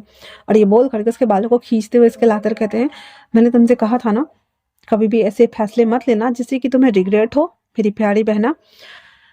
वंग जी को भी पकड़ा हुआ था, उसकी मॉम को भी पकड़ लिया, विंग को भी पकड़ लिया। लैन किरण कहते हैं बस बहुत हुआ, जो पिछले लाइफ में किया है इस लाइफ में तो मैं वो दोहराने नहीं दूंगा। अब जियांग फेमियांग को तो याद ही नहीं था, पर जियांग चिंग को याद था, इसलिए कहता है अच्छा तो आपको सब याद है। जिस तरह से पास्ट लाइफ में मैंने इसे मार दिया था, इस लाइफ में भी इसे मार दूंगा। रेता बोलकर जैसे ही तलवार चलाने को होता है, वंग जी बीच में आ जाता है, उसे कट लग जाता है और विंग चीखते हुए कहता है लैनसन। जियांग चिंग ये क्या कर रहे हो तुम। जियांग चिंग कहता है मैंने पहले भी इसे मारने के बारे में सोचा है, मैंने इस पे 3 बार हमले कराए पर हर बार ये बच जाता था, पर अब ये नहीं बचेगा। एक बार और मारने को होता है कि विंग उस तलवार को पकड़ लेता है। कहता बस बहुत हुआ, पिछले जन्म में तुम मेरे भाई थे, ये मेरे माता पिता थे, पर इस जन्म में तुम मेरे कुछ भी नहीं लगते हो। जियांग चिंग कहता है विंग होश में आओ क्योंकि ये हमारे दुश्मन है। विंग कहता है ये मेरा पति है, मैंने इससे सगाई की है। और वो उसके हाथों को दिखाता है उसकी तरफ इशारा करते हुए। जियांग चिंग कहता है ऐसा नहीं हो सकता। विंग कहता है और मैं उससे प्यार करता हूँ, अगर मारना है तो हम दोनों को साथ में मार दो। और इतना बोलकर उसके तलवार को पकड़े हुए था, विंग के हाथ से ब्लड जा रहे थे। वांग जी अपने आप को चेस्ट को पकड़े हुए, जहाँ पे उसे कट मारा था वहां से उसे भी ब्लड आ रहे थे। वो पकड़े हुए कहता है विंग दूर हटो, मैं देखता हूँ। जियांग चिंग कहता है मैं तुम दोनों को फिर से मार दूंगा और तुम दोनों को। तभी वहां पे पुलिस आ जाते हैं और जियांग चिंग के हाथ से वो तलवार छीनकर उसको पकड़ लेता। भाई ये हिस्टोरिकल टाइम थोड़ी है तू लट लट कर भी। पुलिस उसको पकड़ लेते हैं और कहते हैं आप कानून को हाथ में नहीं ले सकते। जियांग फेमियांग कहते हैं हमारे वकील बात कर लेंगे, आप लोग जाइए यहाँ से। पर वो गोसू से आए हुए थे तो भाई लैन किरण की सुनेंगे, तुम्हारी थोड़ी सुनेंगे। वो कहता है आई एम सॉरी सर, पर हमें ये लेना होगा क्योंकि ये मामला हमारे सिटी का है। और इतना बोल करके वो जियांग चिंग को पकड़ लेता है और उधर जियांग फेमियांग को भी पकड़ा जाता है। लैन किरण कहते हैं इन लोगों को जेल में डाल दिया जाए। फिर इन सबको हॉस्पिटल लेके आते हैं और उन सबका इलाज कराया जाता है। वहीं दूसरी तरफ ये सब जेल में बंद थे, जियांग फेमियांग भी और जियांग चिंग भी। जियांग चिंग तो गुस्से में दांत पीस रहा होता है और कहता है कि मैं इन लोगों को छोड़ूंगा नहीं बाबा, मैं इन सबको जान से मार दूंगा। उसके बाबा कहते हैं हाँ और मैं भी। तभी अब इधर तो ये लोग हॉस्पिटल में थे। लैन किरण उनके पास आते हुए कहते हैं पास्ट लाइफ में जिस तरह से तुमने मेरी बीबी को जान से मारा, अपने भाई को जान से मारा, अपने बेटे को जान से मारा, क्या लगता है तुम्हें हर बार तुम यही करते रहोगे। ये दुश्मनी को यही खत्म करो, हर उन बच्चों को एक होने दो।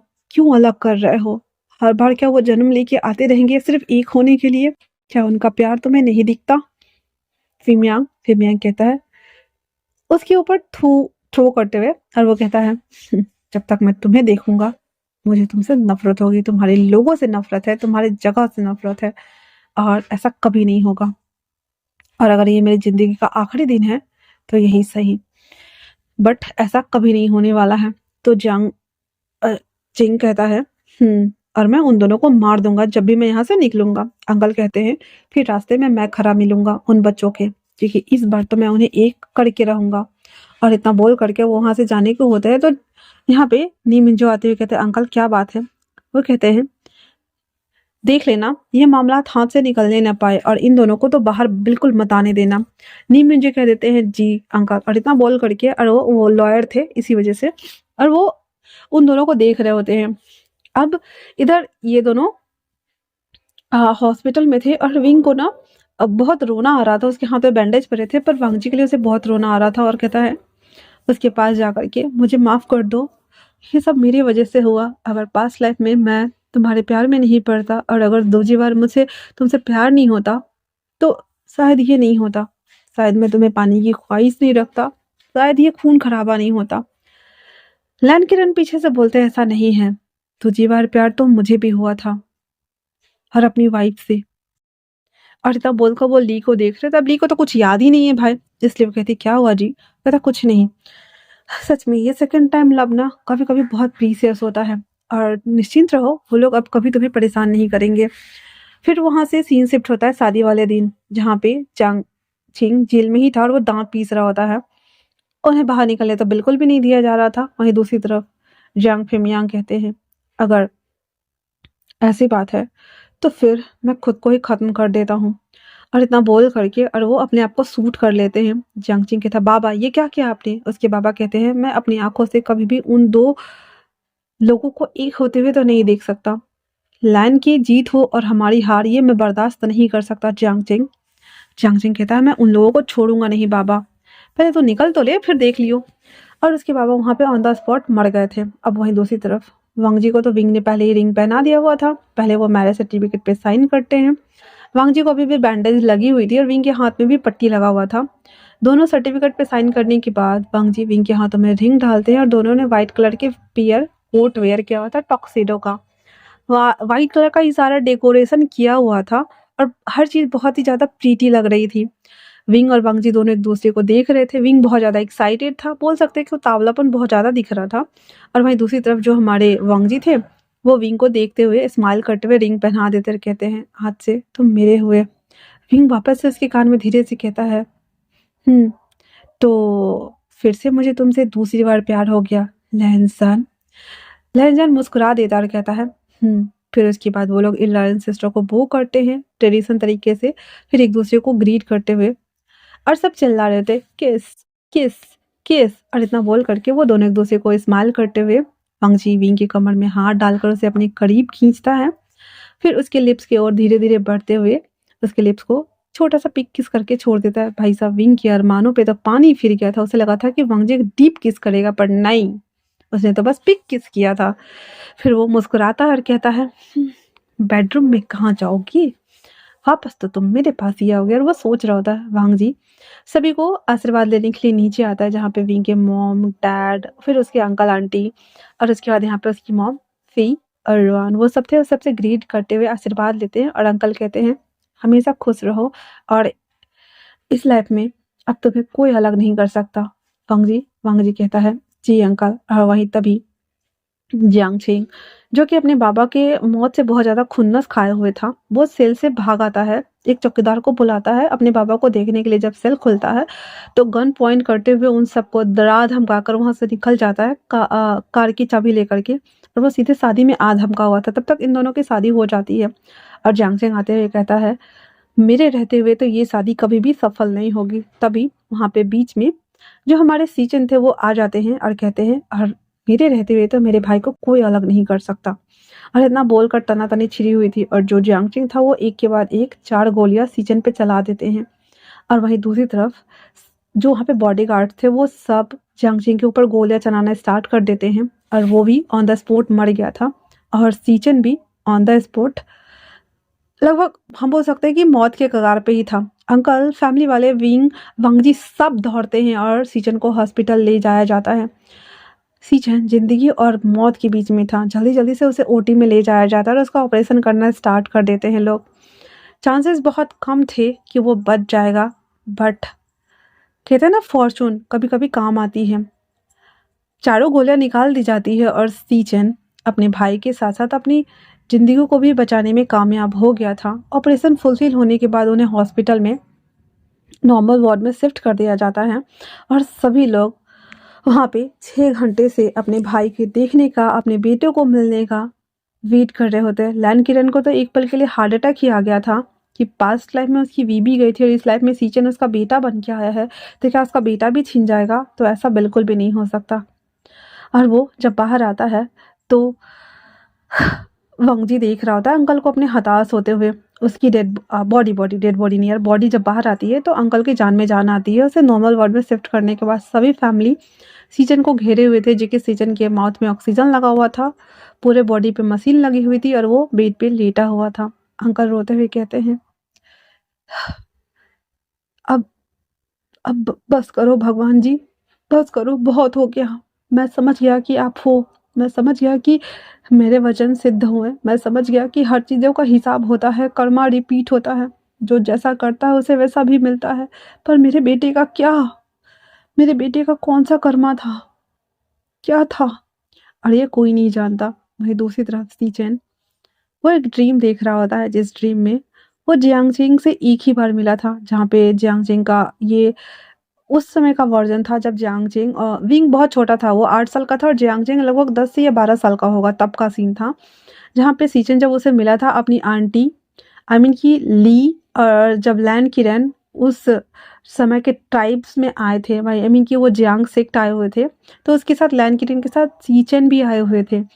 सीचेन, लैन किरण और ली जब आई हुई थी अपने भाई से मिलने के लिए, तब उसने जियांगजिंग को देखा था, जिसे देखते ही हमारे सीचन ने दिल हार दिया था। लेकिन 1 घंटे बाद ही वहाँ पे उसकी अंकल की अधमरे तरीके से मौत हो गई थी और उसकी आंटी की ऑन द स्पॉट मौत हो चुकी थी। और ये हादसा सीचन ने अपनी आंखों से देखा था और इसी को कहते कर्मा रिपीट। इस जन्म में लैन किरण अंकल का बेटा बनकर के वो आया था और उसे वांगजी को बचाना था, क्योंकि कहीं ना कहीं उसे अपने उस एहसास को मारना जो था। तो इसी के साथ ये वन शॉट खत्म होता है। आई होप कि मैंने कोई भी पॉइंट मिस नहीं किए हैं। अगर इधर उधर थोड़े बहुत मिस हो गए होंगे तो आप लोग अपने आप से खिचड़ी चोखा लिट्टी बना करके खा लेना मेरे गरीबों। तब मिलते हैं नए वन शॉट में, तब तक ले थैंक्स फॉर वॉचिंग।